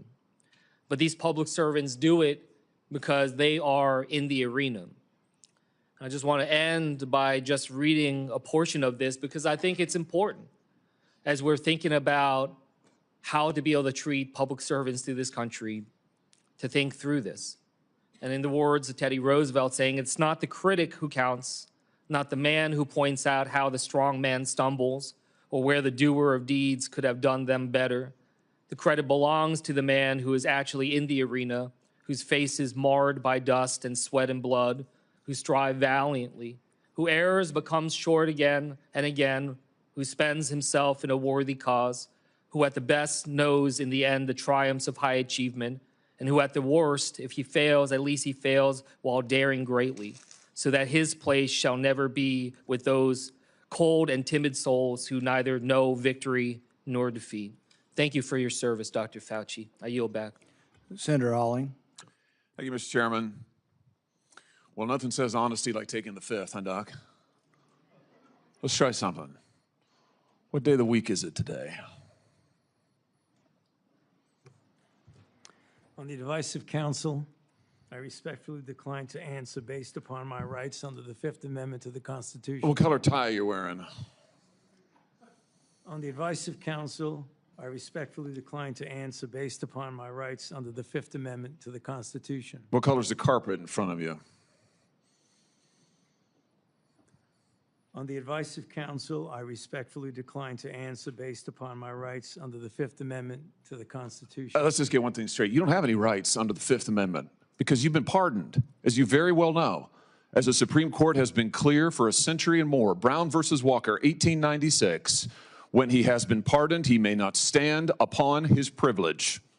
You know that. Your lawyers sitting behind you now shifting nervously in their chairs, they know it. This isn't about the Constitution. This isn't about the law. This is about contempt. Contempt for this body and contempt for the American people. But I think I know why you're doing it. It's because you don't want to answer questions. It's because you did all kinds of terrible things. It's because during the pandemic you got rich, didn't you? You got rich while people were dying, hundreds of thousands of Americans, over 1 million in the end, and you were getting rich, and not only were you doing that, you were using federal employees with taxpayer money to apply for and solicit cash prizes for you personally, cash prizes totaling over $1 million. You did all of that during the pandemic, didn't you? That's a question. On the advice of counsel, I respectfully decline to answer based upon my rights under the Fifth Amendment to the Constitution. You remember Greg Folkers? Who was that? On the advice of counsel, I respectfully decline to answer based upon my rights under the Fifth Amendment to the Constitution. Your chief of staff is the answer. Do you remember Patricia Conrad? Who was that? On the advice of counsel, I respectfully decline to answer based upon my rights under the Fifth Amendment to the Constitution. She was your personal assistant. And what were these individuals doing in the depth of the pandemic in November of 2020 when millions of Americans were suffering from COVID? What were they doing? I tell you what they're doing. Folkers was on your behalf soliciting and gathering information for a cash award. Let's look at it. We've got his email right here, right over my shoulder.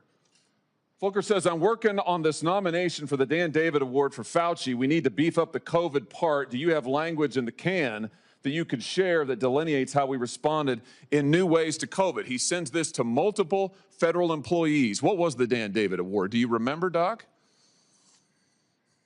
On the advice of counsel, I respectfully decline to answer based upon my rights under the Fifth Amendment to the Constitution. It was a $900,000 cash award. $900,000 cash award. And he got it because he used federal employees to get it. And this wasn't the only award, was it, Dr. Fauci? In fact, you applied for and received at least 8 other federal cash prizes on federal time using federal employees and federal resources. Here they are over my shoulder. Besides the Dan David Award, you've got the Partnership for Public Service, you've got the Adelson Prize, you've got the Smithsonian Award, you've got the National Academy of Medicine's Award, you've got the CDC Foundation. In fact, you turned your staff into a full-time application machine. You actually wrote to people and said, do you think maybe I'd qualify? And you got cash for all of this. And it wasn't just 1 or 2 employees, was it? In fact, you used 8 separate federal employees on federal time using federal resources to solicit cash awards. Isn't that true? On the advice of counsel, I respectfully decline to answer based upon my rights under the Fifth Amendment to the Constitution. Here they are right over my shoulder. Here's all of them. The people that you use, federal employees, so that you could go and get cash money. And the most hilarious part is that you weren't content to even dragoon them into applying for all of these cash awards. You then had them go out to the ethics agencies and ethics watchdogs and demand that you be able to get the money. That's right. We've got it in your emails. Your staff and employees on federal time, using federal resources, being paid with federal dollars, are soliciting cash for you. And then they're turning around and saying to the agency, we don't want just an answer, we want to get to yes. Because Fauci wants the money. He wants it. We want to get to yes, and yes takes time. This is your chief of staff again, using federal email to pressure the agency's own ethics people so that you could get money, so that you could get rich. And it violated the law, didn't it, Dr. Fauci? Didn't it? It violated the law, didn't it? It is a question. You can answer. Go ahead. On the advice of counsel, I respectfully decline to answer based upon my rights under the Fifth Amendment to the Constitution. Federal law, as you very well know, prohibits the solicitation of cash awards or other personal benefits for federal employees. And it certainly prohibits using your own employees to do this. 5 CFR section 2635-205B, it says it right there in black and white. You cannot use federal resources, federal dollars, federal employees, federal offices, federal email, federal time to solicit cash awards, and you did all of it, and the worst part is thousands of people were dying while you were doing it. You were supposed to be the nation's doctor, and you were playing one on TV, but this is what you were doing with your time. Isn't that true?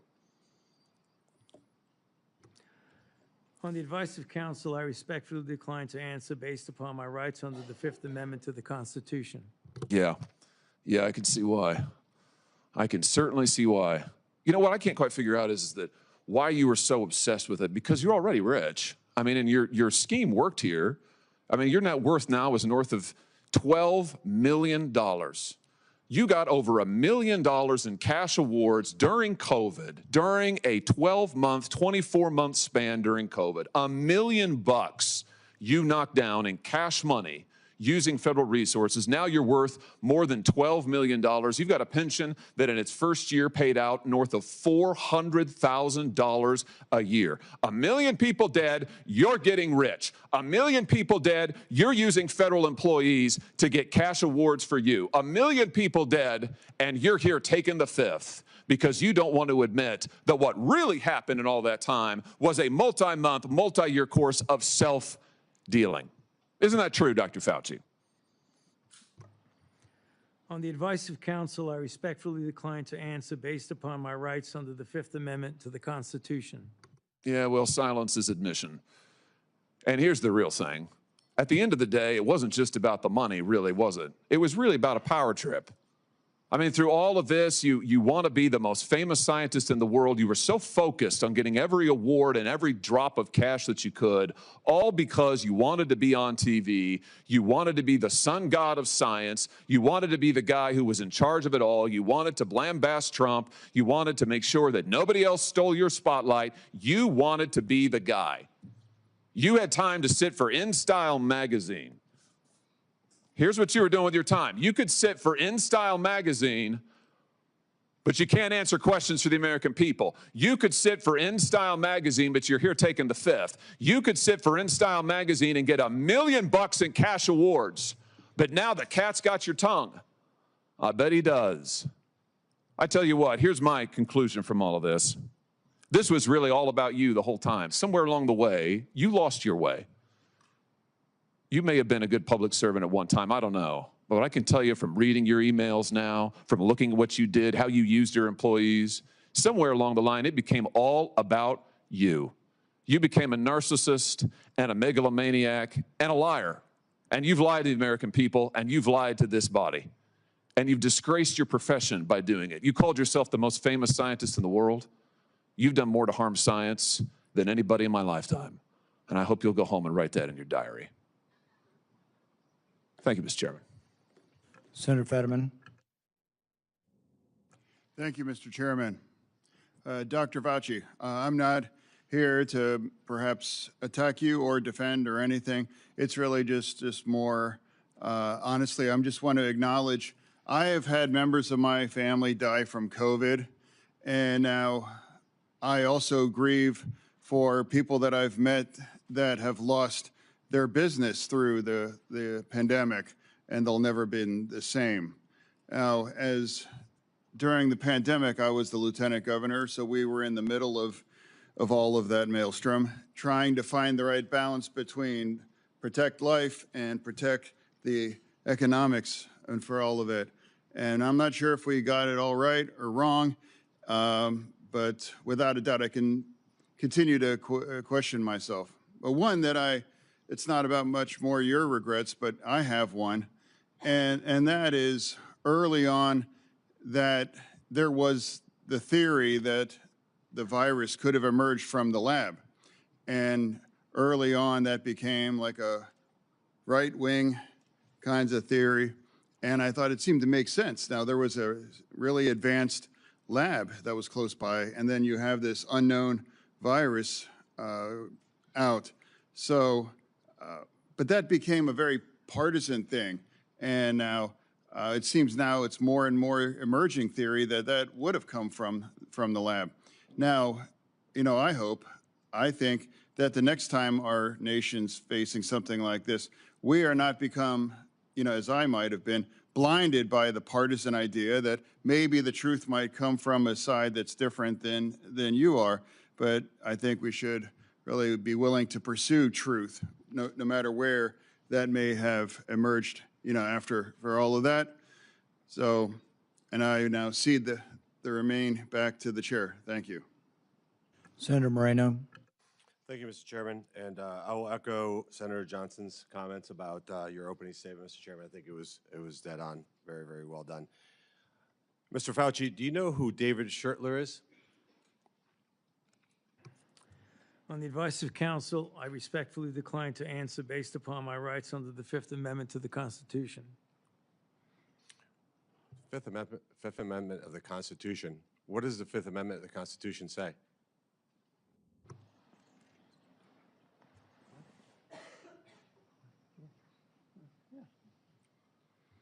On the advice of counsel, I respectfully decline to answer based upon my rights under the Fifth Amendment of the Constitution. No, I'm just asking you what it says. On the advice of counsel, I respectfully decline to answer based upon my rights under the Fifth Amendment to the Constitution. I'm going to give the Constitution to my aide. He'll bring it over to you so you can have it for future reference. I think it's something that every American should know what the Constitution says. Do you know who wrote the Fifth Amendment? On the advice of counsel, I respectfully decline to answer based upon my rights under the Fifth Amendment of the Constitution. So you're invoking a right that you don't know who wrote it or what it says. Is that correct? On the advice of counsel, I respectfully decline to answer based upon my rights under the Fifth Amendment to the Constitution. Wow. All right, let me tell you who David Schertler is for the audience because he was ejected by the chairman. He's a high-profile criminal attorney. He's represented some really great people, like Senator Bob Menendez. Maybe that's somebody who my Democrat colleagues may remember took gold bars as bribes from the Egyptians. And there's an article here in the Washington Free Beacon that talks about why you would hire a guy like David Schertler. And the comment is, if you're in deep shit, that's who you call. Do you feel like you're in deep shit? On the advice of counsel, I respectfully decline to answer based upon my rights under the Fifth Amendment to the Constitution. Clearly, what you think today is that somehow you're above reproach. Somehow you feel like you don't need to be treated like a normal American. Can you do me a favor in the audience and stand up if during the time of the COVID pandemic, you were called a racist for calling the virus a Wuhan virus or the China virus? If you thought the 6-foot rule was total crap, if you thought the vaccine wasn't something that you should take, if you thought it was outrageous the way the mask policy was rolled out, if you were fired from your job for not taking that vaccine, including members of the military, if you thought closing schools was catastrophically stupid, and that you thought that during these times saying these things made you somehow a lesser human being. Dr. Fauci, can you just turn around and look at the people behind you? You're not willing to do that? That's not a question. It's not a question. To your lawyers, not a question. It's a request. All you have to do is look up from your lawyers and look at the people who were absolutely shamed for saying what we know now to be the truth. You can't even look at them? That's a question. Are you able to look at them? You can sit down in the audience.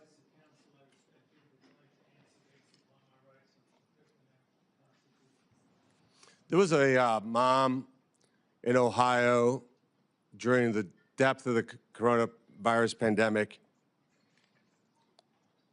decided to go to her high school football game for her son. They hadn't been out much.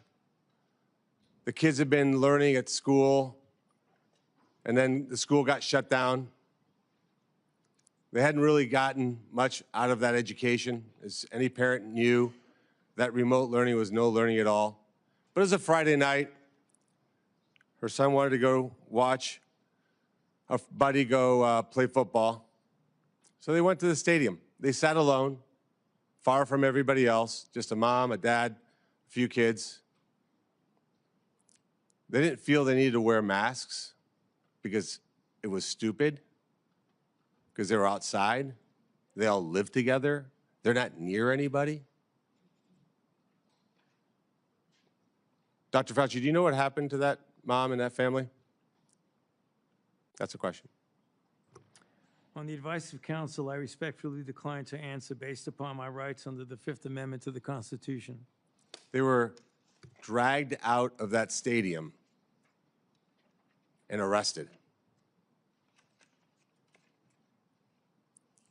Those policies were put in place because you had moronic politicians that listened to the words of a megalomaniac who was more interested in having met a Kardashian than the suffering of the American people, and that is you. your advice to communities like that, to idiotic politicians who enforce those rules, arrested that mom for watching a football game with her own family outside. When that story broke, I said to myself, I cannot stand idly on the side and watch this happen.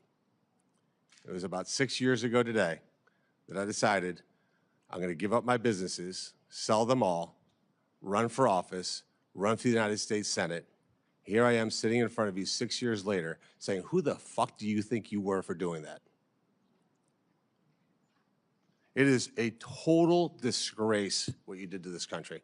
And if my Democrat colleagues are standing there defending you, I hope the voters of the United States of America watch the clips of every one of you doting on a guy who was more interested in being a celebrity than saving American people.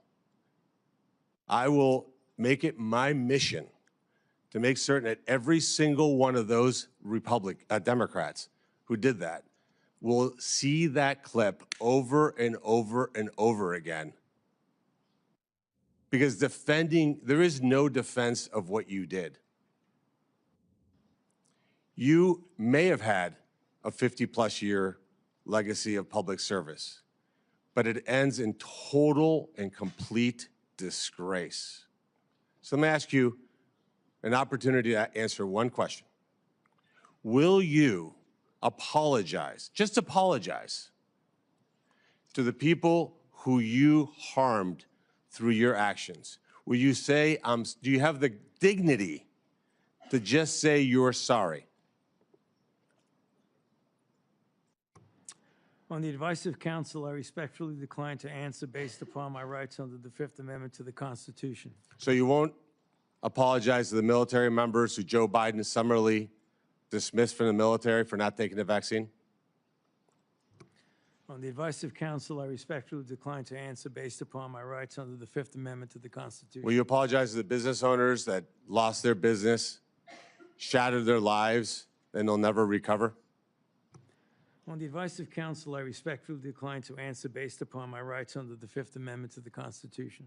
Will you apologize to the moms who had to force their infant children, 2, 3, 4-year-olds, to put masks on, and what that did and how that traumatized those kids?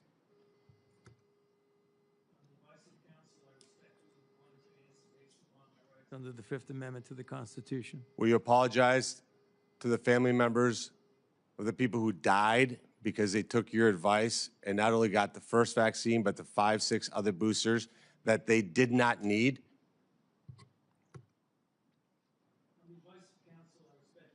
To answer based upon my rights under the Fifth Amendment to the Constitution. Will you apologize to that mom from Ohio for being arrested for watching a football game with her family?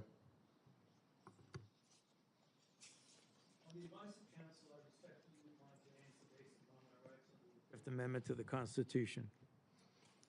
So you didn't know who wrote the Fifth Amendment. It's James Madison. Lived in this town. I can only wonder what he would think of somebody like you invoking his writings to shield culpability for the actions that you took. It's no secret why you have to hire the biggest dirtbag attorney on the planet, because of what you did. I hope you're paying him well. And I hope that one way or the other, somewhere, sometime, you answer for your crimes. Senator Ernst. Thank you, Mr. Chairman, for holding this important hearing today. Dr. Fauci, Americans haven't forgotten the tragic stories of people who lost loved ones during COVID and those that were denied a chance to say goodbye to their family members that were in hospitals or residing in nursing homes because of the COVID-19 protocols.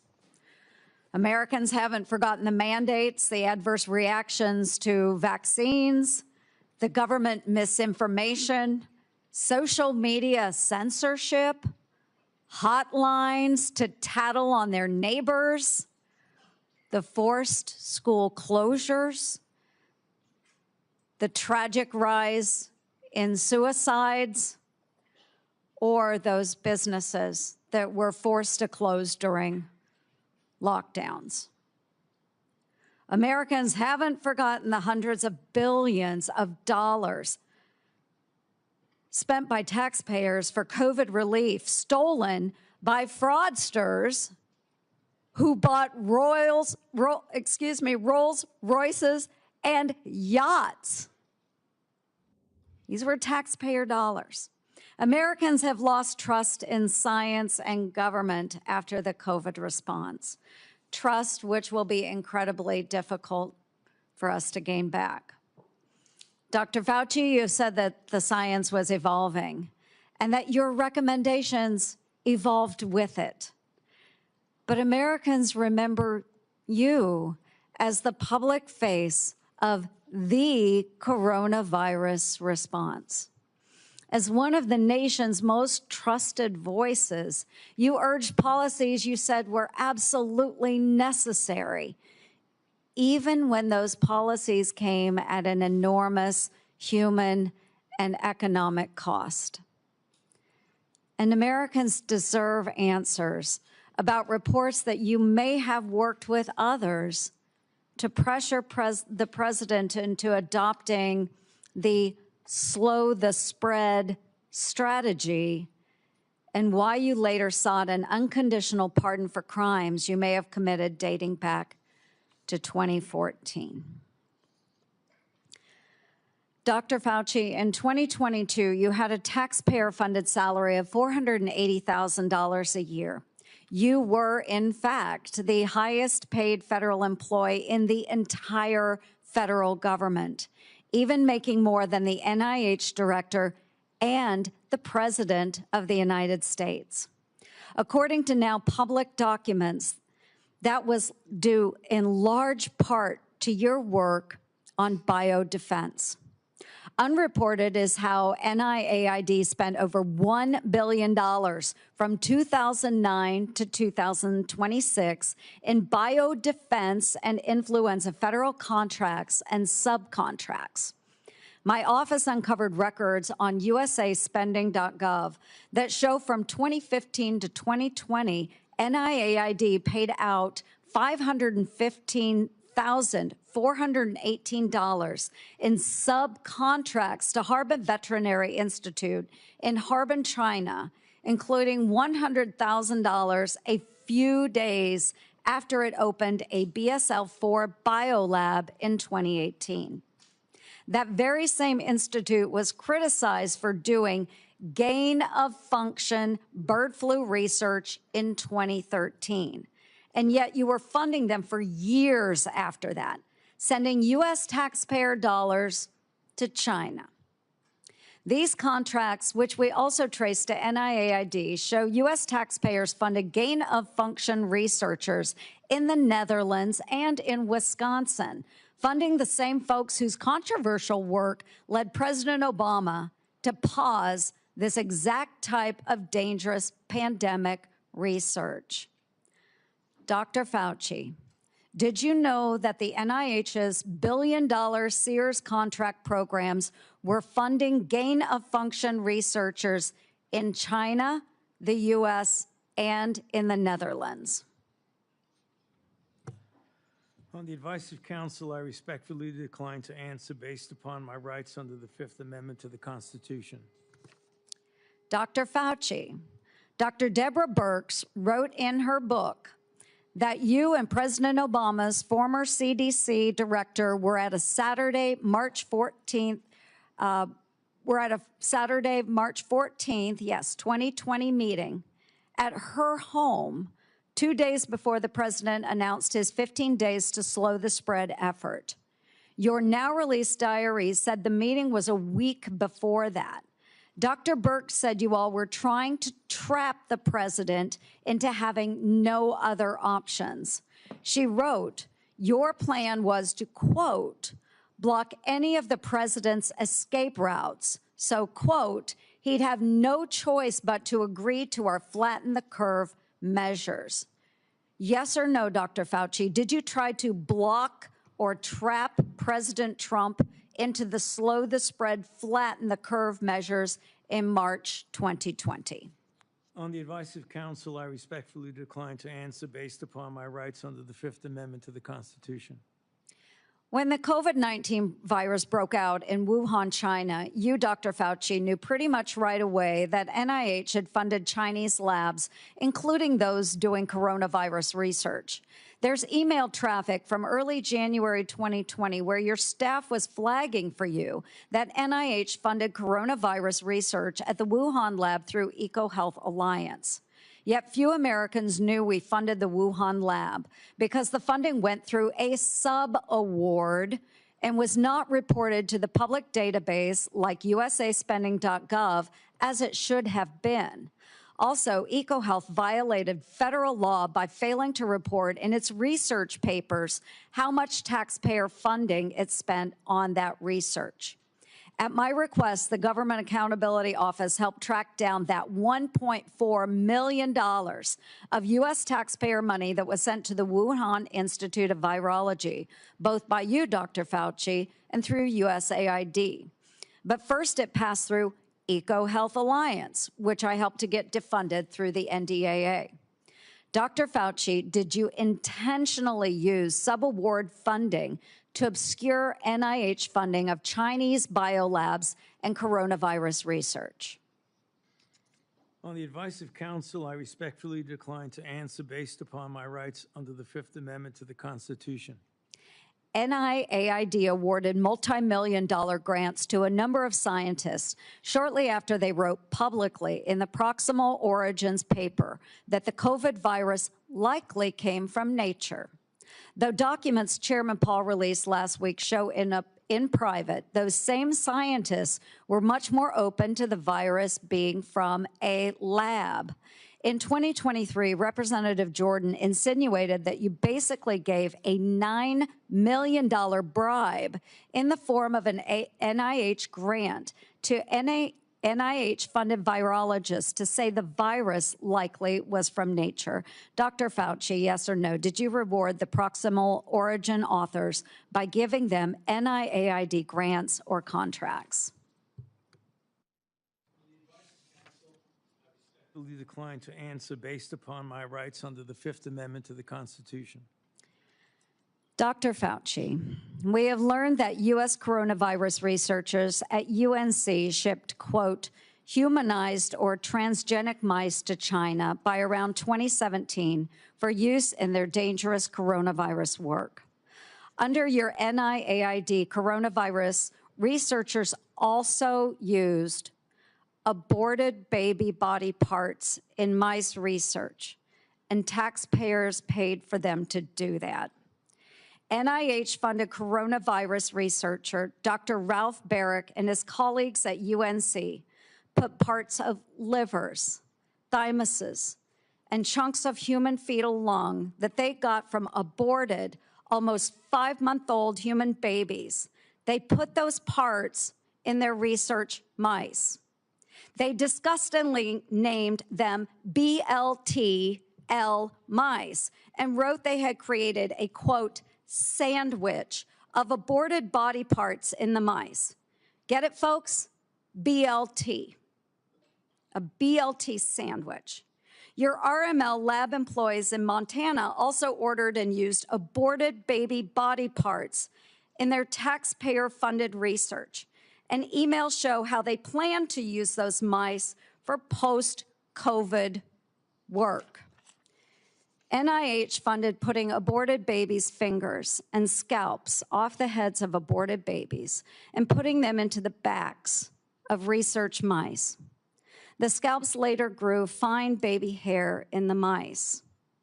They even included those disgusting photos in their research paper that you funded. Not all of those were research on coronaviruses, but some were. Thankfully, the current NIH director has said no more of this. Dr. Fauci, yes or no, do you think that human aborted parts should be put into mice for coronavirus research? The advice of counsel, I respectfully decline to answer based upon my rights under the Fifth Amendment to the Constitution.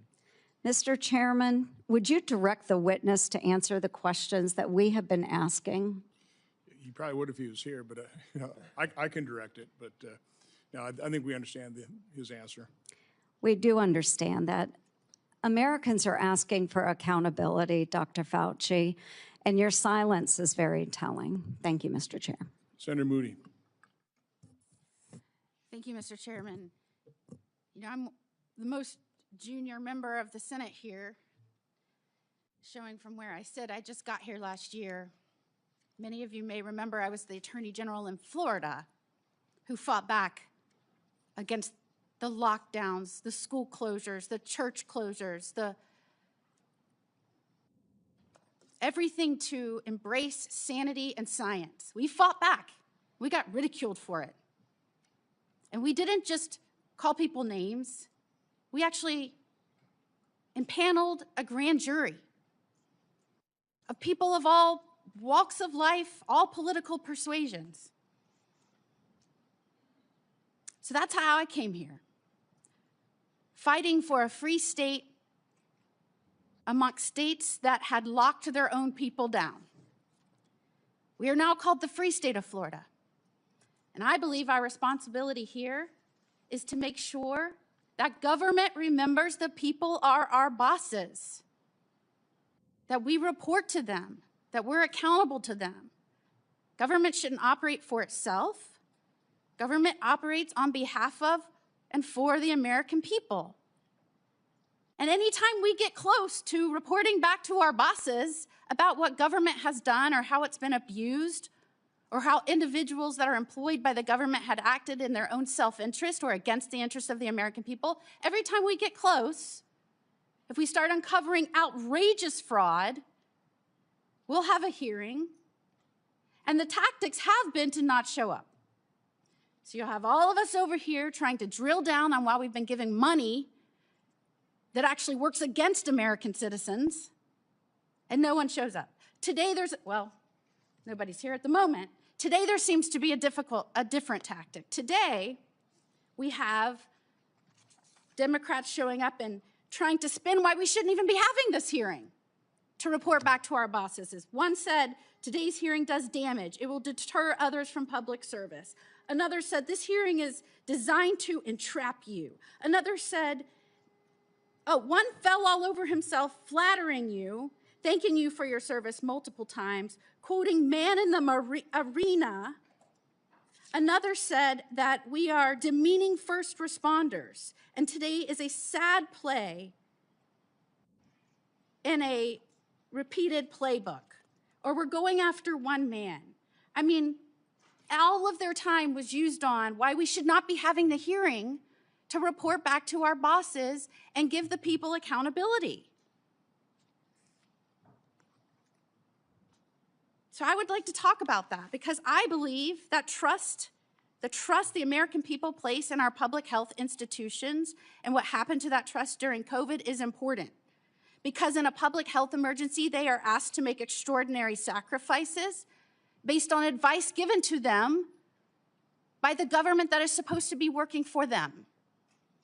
And for that system to work, the public has to be able to trust the people giving them instructions. That trust depends on candor. Would you agree with that, Dr. Fauci? On the advice of counsel, I respectfully decline to answer based upon my rights under the Fifth Amendment to the Constitution. And when the evidence is uncertain, officials need to say so. When recommendations are based on assumptions rather than hard data, they need to say so. And when they get something wrong, they need to own it. And when the trust is lost and the consequences extend far beyond any single pandemic, the next time public health officials genuinely need Americans to listen, millions of people may simply ignore them or not believe them. And Dr. Fauci, you were undeniably the face of the federal government's COVID response. You said so yourself in your diary. You said it's not hyperbole to say, I've become the most famous and talked about person in the country. So I want to understand how we got here. Let's start at the beginning. On March 8th, 2020, you appeared on 60 Minutes to discuss the spread of COVID-19. You were specifically asked to clear up the confusion and misinformation surrounding masks. You told the American people, right now in the United States, people should not be walking around with a mask. The interviewer immediately stopped you and said, "Are you sure of it? Because people are listening really closely to this." And instead of walking back or qualifying your statement in any way, you doubled down. There's no reason to be walking around with a mask. When you're in the middle of an outbreak, wearing a mask might make people feel a little better. It might even block a droplet, but it's not providing the perfect protection that people think it is. And often there are unintended consequences. People keep fiddling with their masks. They keep touching their face. Just a few weeks later, the CDC released its guidance recommending that Americans wear masks in public. You were asked to explain your original recommendation. You emphasized a very different consideration. You said, well, back then, the critical issue was to save the masks for the people who really needed them because it was felt there was a shortage of masks. So I want everybody to sit with that. The critical issue driving your initial recommendation to the American public was scarcity, logistics, not medical evidence. So when you told the American people there was no reason to wear a mask, what was your principal objective? Giving them an honest assessment of the medical evidence or discouraging them from consuming a scarce supply of masks? On the advice of counsel, I respectfully decline to answer based upon my rights under the Fifth Amendment to the Constitution. Well, unfortunately, that was just the beginning of a broader pattern. Let's talk about the 6-foot distancing rule. In April 5th, 2020, interview on CBS said, every time I get to that podium in the White House briefing room, I always essentially plead with people. Please take a look at those very simple guidelines of physical separation, and they're very, very clear. Physically separate 6 feet away. Yet when Congress finally asked you in 2024 what science supported that evidence, 6-foot distance rule for COVID, you admitted you were not aware of any studies supporting it. Incredibly, you said the 6-foot rule sort of just appeared and described it as an empiric decision that wasn't based on data. That rule had real consequences. Schools didn't open back up. Businesses didn't open back up. Churches didn't open back up. I could go on and on and on. And Americans were kept physically separated from one another during the most difficult moments of their lives. Many lost loved ones during that time.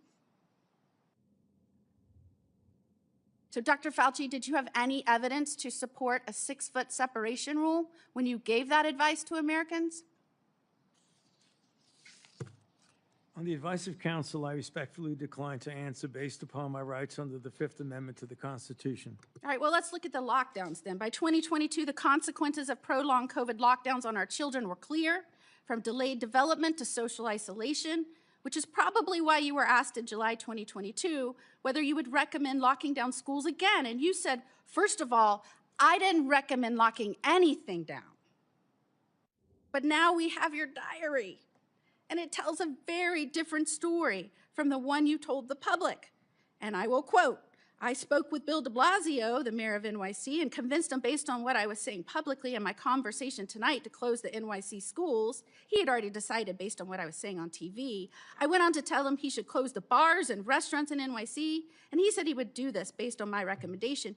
You even said that you told the president we should shut the whole country down. So, Dr. Fauci, how do you square telling the American people publicly that you didn't recommend locking anything down with your own diary entry kept on federal government equipment saying that your recommendation to lock things down? On the advice of counsel, I respectfully decline to answer based upon my rights under the Fifth Amendment to the Constitution. Now, I just want to make clear that when in Florida, we were pleading with people to give us advice based on scientific evidence, that we were getting these conflicting statements by you that didn't match scientific data. And in fact, when we impaneled a grand jury, the grand jury's conclusion, not surprising to anyone, and by the way, we're still the only state to have impaneled a grand jury. I was the only attorney general to do this. We did this in 2023.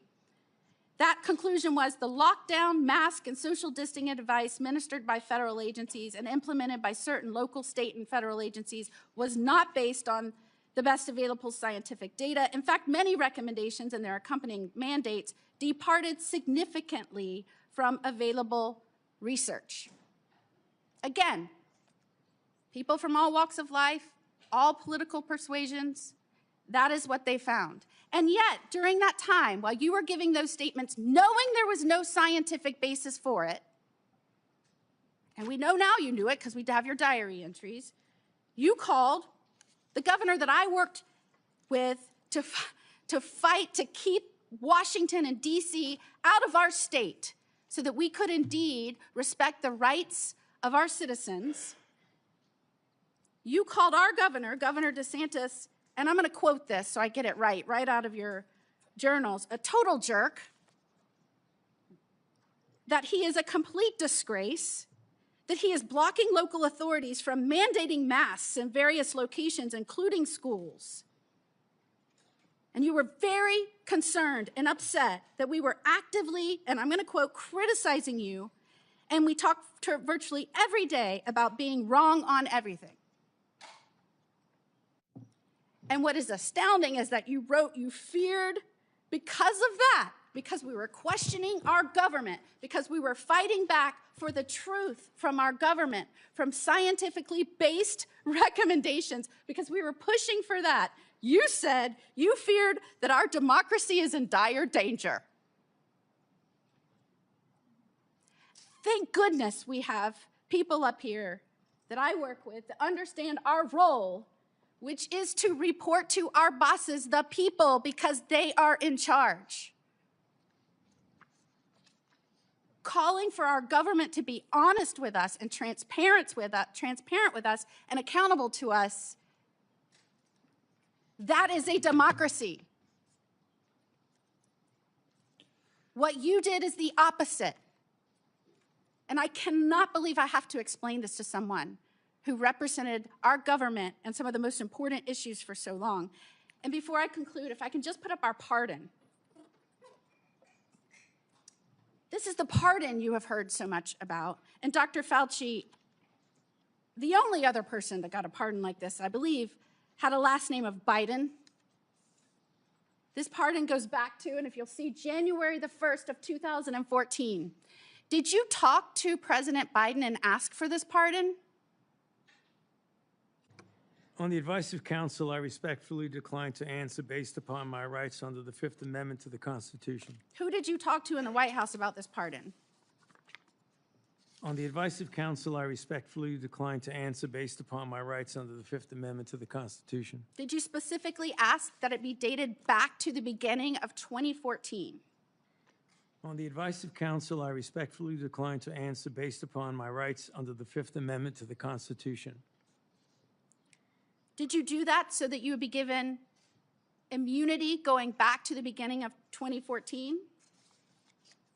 On the advice of counsel, I respectfully decline to answer based upon my rights under the Fifth Amendment to the Constitution. I'm just very interested why it was this date. Did it have anything to do with the fact that 2014 was also the year that the NIAID or NIH began funding EcoHealth Alliance's Understanding the Risk of Bat Coronavirus Emergence Grant?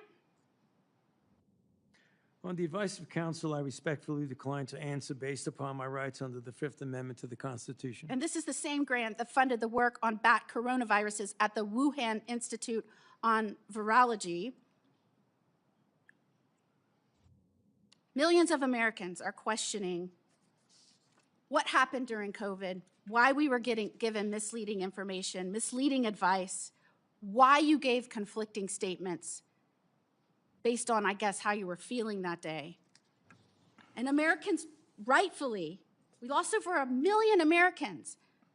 They should be insulted when the Democrats insult our chair that he's doing this because he is on an obsessive mission to go after one man. Could his obsessive mission be to find out why 1 million Americans died and who might be responsible for that and where that started? Could that be his mission, Dr. Fauci?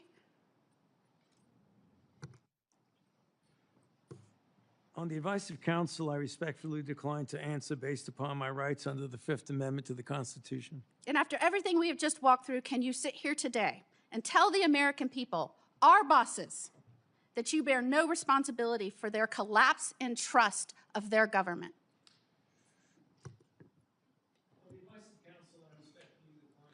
Based upon my rights under the Fifth Amendment to the Constitution. Time has expired.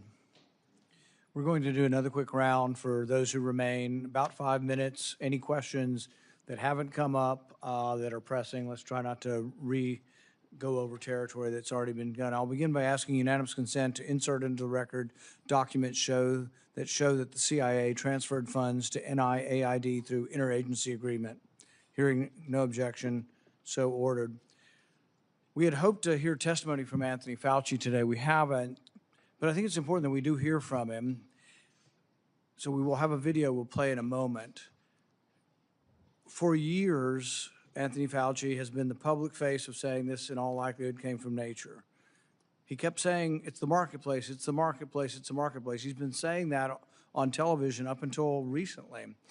But what we find is that what he was saying in public is different than what he was saying in private. In January, in private, he wrote that looks like the wet market was a super spreader event. It didn't originate there. We know that some of the earliest deaths and sickness came from somewhere else. But then for years and years, we got dishonesty.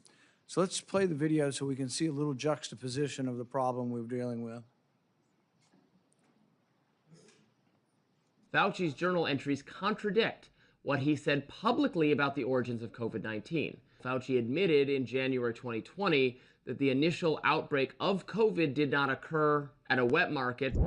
Take a really good look at the animal-human interface and the fact that animals from the wild are being brought into wet markets. You have animals that come out of the wild that are sold at these open, what they call them, wet markets. Wet markets, where you bring animals in from the wild who have these viruses. The wet markets in Asia, where people bring animals from the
wife sick enough to go to the hospital, but we'd recovered 2 weeks. She was still alive. 2 to 3 weeks later, we'd all recovered, and they wouldn't let us be with her. And to this day, it's one of the saddest things. And it just, I think all of us should think about this. They were not allowed to visit their mom. He wasn't allowed to visit his wife in the hospital. But based on this misunderstanding of natural immunity, that for some reason 2 weeks later they were a problem. But this was all promulgated by you. We had the workers in the, the meat factories. They were essential. They had to keep working. Most of them got COVID. They got it in the first couple of weeks. Most of them were younger. The reassurance should have come from public health. The reassurance should have said, congratulations, you've recovered. It also should be acknowledged. What's the number one thing we can do if we get another pandemic? Before we have a vaccine, before we have monoclonal antibodies, it would be to utilize natural immunity. So instead of the advice you were giving to Cuomo and others in New York that led to the deaths of hundreds of thousands of people or tens of thousands of people, you could have been saying, well, maybe the nurses taking care of the elderly should be people who are 2 weeks out from COVID infection. We could have used natural immunity as somewhat of a block of protection. Imperfect, but the only protection we had and the only thing we could have done. Instead, the nursing homes were seated with people who had COVID. So I think the discussion of natural immunity is one where there wasn't sufficient honesty, humility, there wasn't enough presentation to encourage people. That was the only encouraging thing we had for a while is you've got it, you're very, very, if not impossible, close to impossible chance that you'll die if you get it again. Everybody could have been reassured. Nobody was reassured. It's like, well, we don't know. We just don't quite understand natural immunity. My favorite quote from that is from Martin Kulldorff from Harvard. You called him one of the people that you had to take down, the fringe epidemiologist, which I've never ever heard a scientist call another scientist that. But he jokingly said on Twitter, he said, yeah, we knew about natural immunity from 486 BC, from the time of the Athenian plague. We lost all knowledge of it in 2020. The good news is it's slowly coming back. 24 to 2025, we're beginning to understand what natural immunity is again. Not something perfect, but a useful tool that could have been used, but also something that could have helped people by telling the public, my goodness, you're not going to die now. You have a chance. If you've already had it and you're 85 years old and you're at risk for it and you're wanting to feed your wife and they're telling you to wear 4 masks and not be around your wife when you've already had it, it made no sense. I visited with a man whose mom was 83 and she was dying from COVID. They go to the hospital in Orange County. They won't admit her to the hospital till she's vaccinated because we have a policy that everybody in the hospital must be vaccinated. She's got COVID and they wanted to vaccinate her again. At one point in time, the CDC understood this. They told people, don't get vaccinated if you've had COVID within 3 months. Why? Because it may give you a heightened immune response when you've already got a heightened immune response. But giving a person very sick, and many of the people who died from COVID died from sort of this storm of response, this immune storm. The answer wouldn't be try to stir up their immune response more by giving them a vaccine. The answer was actually steroids. And good old-fashioned steroids, 37% reduction in death. It turned out to be way more valuable than remdesivir, way more valuable than any of the other treatments. But I don't remember ever hearing a complimentary word on natural immunity or steroids or anything else. And you know, I wish we could have done more today. I would have been willing to accept an apology today. I'm sorry I made mistakes. We all made mistakes. And, you know, at the time, I thought the gain of function research was, you know, the risks of it were worth the benefits. But I've reassessed since 15 million people died. People say, well, gosh, these things never happen. We know it happened in 1977. We know with 100% certainty a virus escaped. In 1977, there's something called the Russian flu. Nobody's exactly positive how it got out. But when they sequenced it, they found out that a flu in 1977 had exactly the same RNA as a 1954 one that they had in the lab and they had created a vaccine for. In fact, turns out anybody born before 1954 was immune, and the only people who got it were people who were born between 1954 and 1977. But it was identical. The genetic sequence was identical to this vaccine or the virus from 1954, and that doesn't happen because these respiratory viruses are always mutating. To be identical means it had to have leaked from the lab, proof positive that it had. So we know this happens. An author by the name of Young wrote a book and said there was 1,200 cases of significant accidents that have occurred. We knew all of this, and yet it was completely discounted because I think you were worried that if it was seen that you funded dangerous research that started the pandemic, you'd get blamed. And it was a concerted effort. It wasn't just you.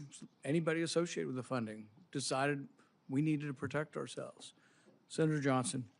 Thank you, Mr. Chairman. You mentioned that we lost knowledge of natural immunity. I didn't. Dr. Fauci did. I suppose I had an asymptomatic case of COVID because of the very faulty PCR test. I never got vaccinated or injected. There's no way I would have done that because I found out enough about the mRNA gene therapy. But you also brought up the issue of hospital protocols.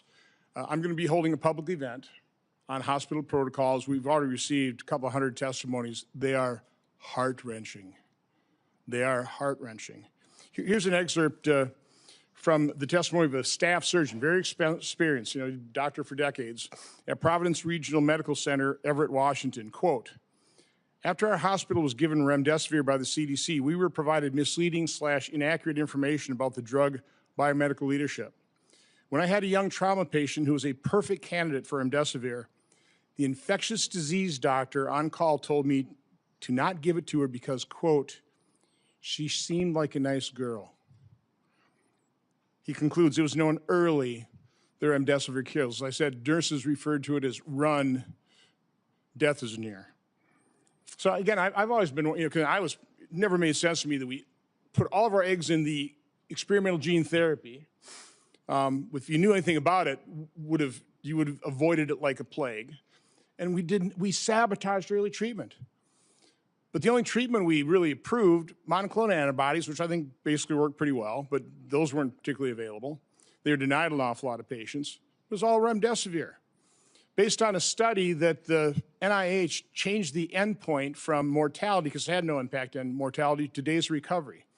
A drug that the WHO recommended against its use in COVID in November of 2020, but a drug that cost over $3,000 for a course of treatment, versus things like ivermectin, hydroxychloroquine, who even Dr. Fauci, I should have got that one out because I want to take this time to enter things in the record, said, we need to have a very tight protocol on remdesivir because it's unknown, but hydroxychloroquine, that's approved, some side effects, but we have a long history of it.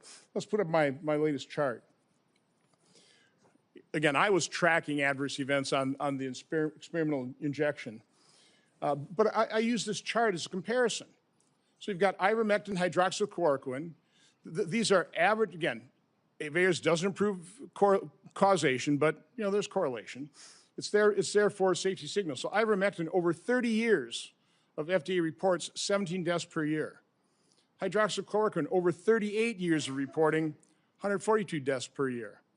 Remdesivir, over 5.5 years, 546 deaths per year.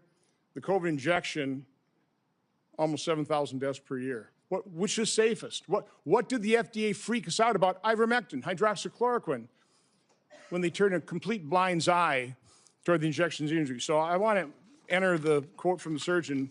By the way, here's the answer. Cheryl Atkinson in an interview said that when it comes to money, we check financial ties among experts on the government panel devising coronavirus treatment guidelines, which had the effect of dialing back hydroxychloroquine use and giving an edge to remdesivir. We found the 11 members reporting links to a drug company, 9 of them named relationships to remdesivir's maker, Gilead. 7 more, including 2 of the committee leaders, have ties to Gilead beyond the 11 months they had to disclose. 2 were on Gilead's advisory board, others were paid consultants who received research support and honoraria. By the way, within the study, I think one of the study participants was an employee of Gilead. A bunch also had conflicts with Gilead. So, gee, I wonder why. There are conflicts of interest. Gilead made billions of dollars off of remdesivir and people died. In terms of ignoring safety signals, you can probably put that down now. This has come to light. This is Dr. Drew Weissman, who got the Nobel Prize for the mRNA platform. He wrote to Dr. Fauci on February 8th of 2020. Tony, I wanted to alert you to some new data we generated with our mRNA LNP vaccine. Now, it was a higher fold dose, but that mRNA LNP go to the placenta and fetus measured by translation of the mRNA and cause of immune response in the amniotic fluid.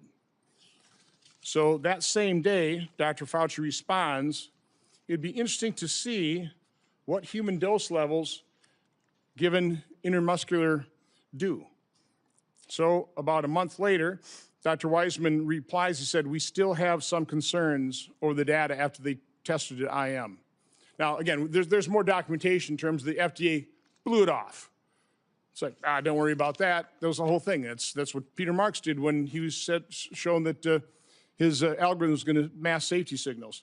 The last thing I want to enter in the record here is, and I want to make the point, why is this important? That they buried the treatment of severely injection injured.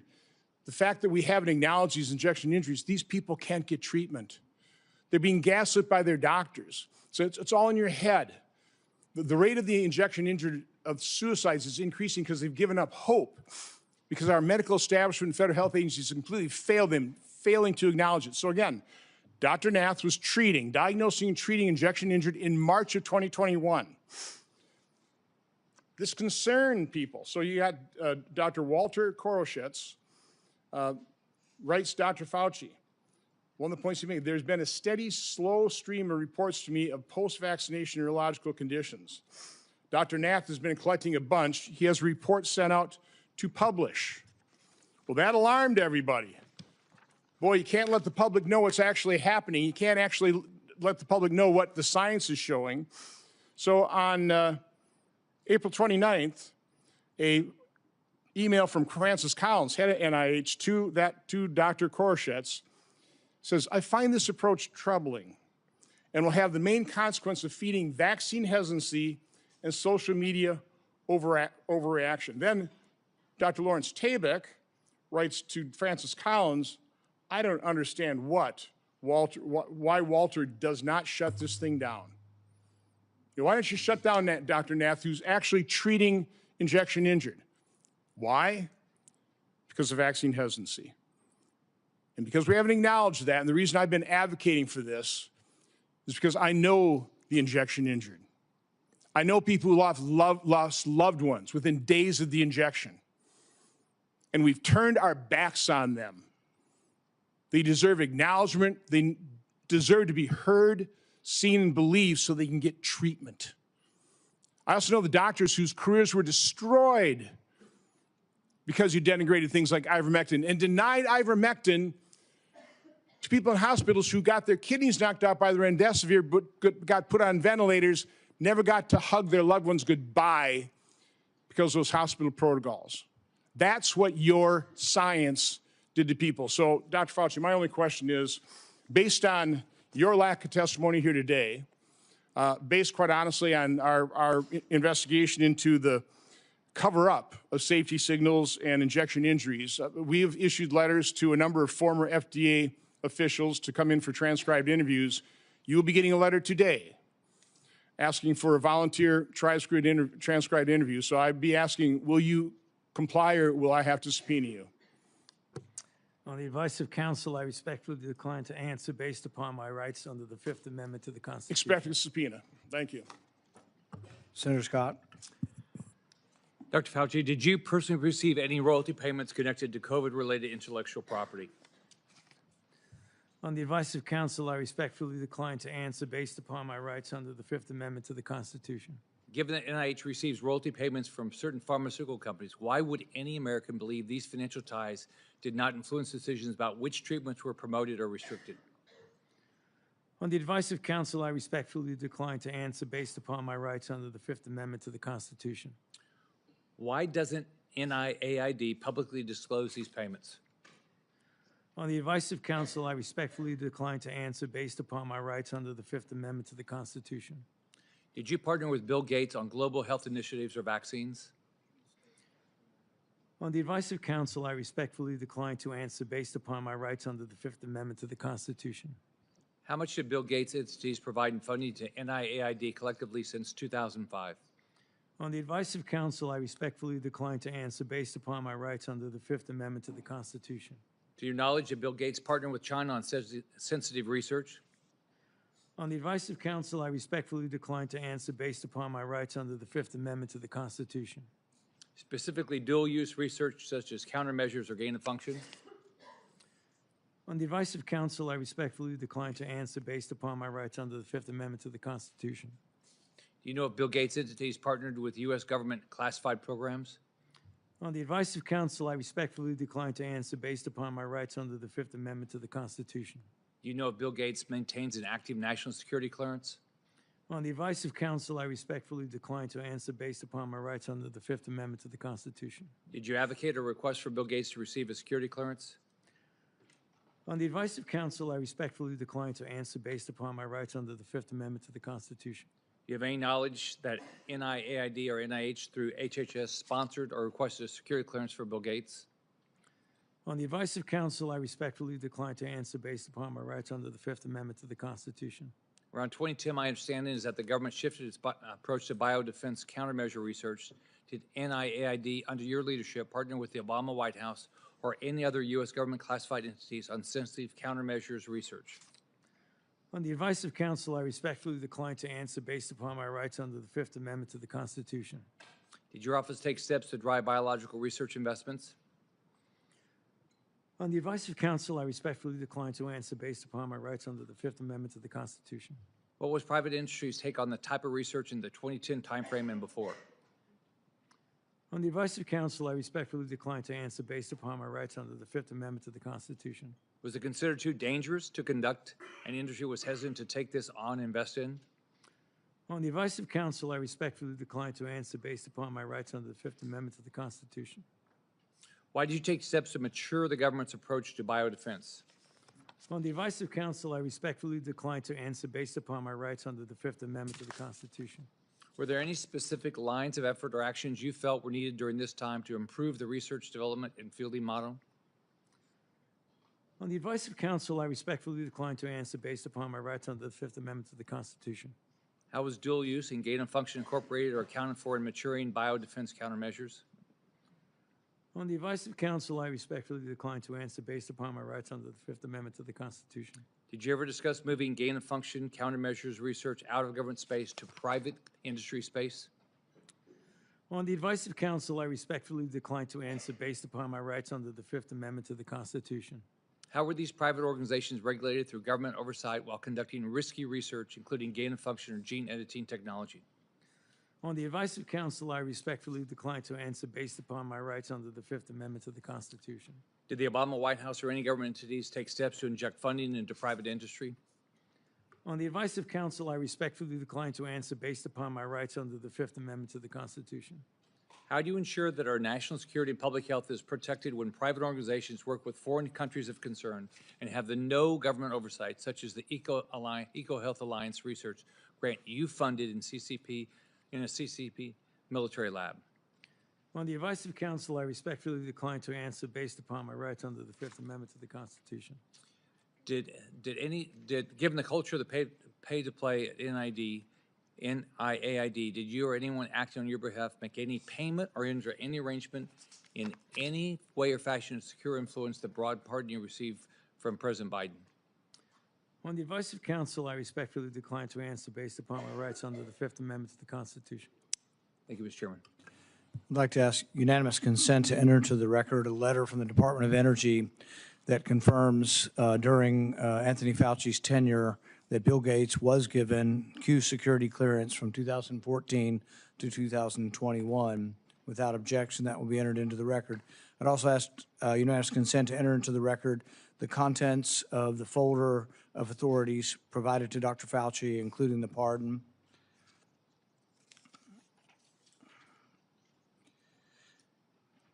Let's be clear today, what we've seen.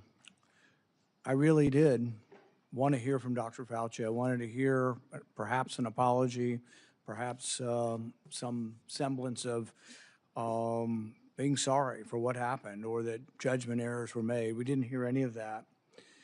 But he was subpoenaed here to testify, refused to answer any questions, even after being directed by the chair and being advised of the law requiring him to do so. He has cited a privilege that is unsupported because of his blanket pardon and because he waived the privilege by testifying at the start. I'm going to give you one more opportunity to comply with the law, limited to the period of your pardon. At any point between January 1st, 2014 and January 19th, 2025, did you destroy any federal record or tell anyone else to?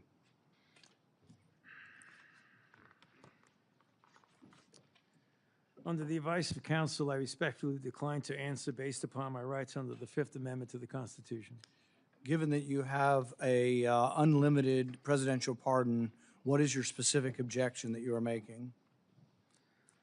On the advice of counsel, I respectfully decline to answer based upon my rights under the Fifth Amendment to the Constitution. My question was limited to the period of your pardon only. I find your objection unsupported and direct you to answer the question.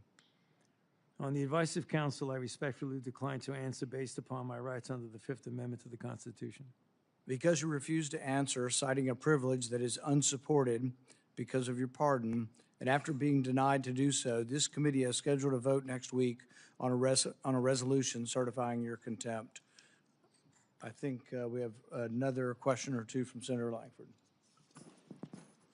Mr. Chairman, really this is a question for you, and it's a question to try to figure out how do we get a good answer on this? Because clearly Dr. Fauci's attorneys are saying that he has a Fifth Amendment right. We've also subpoenaed him to be able to compel his testimony to be able to be here. I happen to be in the committee. We're also dealing with Lois Lerner. Lois Lerner came and testified, gave an opening statement, and then took the Fifth Amendment. The committee then held her in contempt for that, saying you can't do both. You can't both testify and say I'm not going to answer questions. So the parliamentary question that I think we've got to be able to deal with is this consistent with Lois Lerner? What she also did when she came before Congress, gave an opening statement, testimony, so made a statement, and then refused to answer questions. Are we dealing with the same issue here where someone is you can't make a statement and say I'm not going to make statements at the same time? I think it's a very good question. I think that's something all of us will examine over the next week. We're going to have a vote next week on contempt. I think there's another legal question that the courts may have to decide upon, and that is whether or not a presidential pardon that offers you complete immunity, that you can still claim that you need protection from immunity when you've been protected. Because Dr. Fauci isn't liable for anything as long as he tells the truth. Even if he admits that he destroyed records on a routine basis. His assistant said she destroyed a ton of emails. I think it was a routine thing. I think he destroyed throughout his career there probably thousands of emails. Even if he did that, as long as he answered truthfully, yes, I did. I didn't think that was important. I made a mistake. He can't be prosecuted for it. Many of the things are outside the statute of limitations as well. All he had to do today, if he wanted to testify, was be honest. As long as he was honest, even about committing a crime, he would have no jeopardy. But I think the pardon has given him more immunity than most people would ever get. Like if you offer a witness immunity in exchange for testimony, he has blanket immunity. The president gave him blanket immunity for virtually anything he could have possibly done, while at NIH. So I think we all have to individually answer this question. We welcome you to be part of helping us figure out the question, but there will be a vote, at least right now, there will be planned to be a vote next week on contempt. Okay, thank you, Mr. Chairman. Today will be the capstone to Anthony Fauci's 40 years of abuse of power at NIH. In the end, must imagine Fauci believes he got away with it. But still, late at night, even the guilty must become anxious, rerunning the scenarios through his mind, wondering, latching on to lingering doubts, and worrying. Did his actions lead to the largest man-made plague in human history? Are the millions dead the result of his experiments or experiments that he approved that increased the pathogenicity of deadly viruses? History will judge, but the facts, as we now know them, paint a sordid tale of dishonesty, misjudgment, and ultimately the hubris, the likes of which the world has rarely seen. If everyone will remain seated for a few minutes, we're going to let Dr. Fauci exit. Thank you.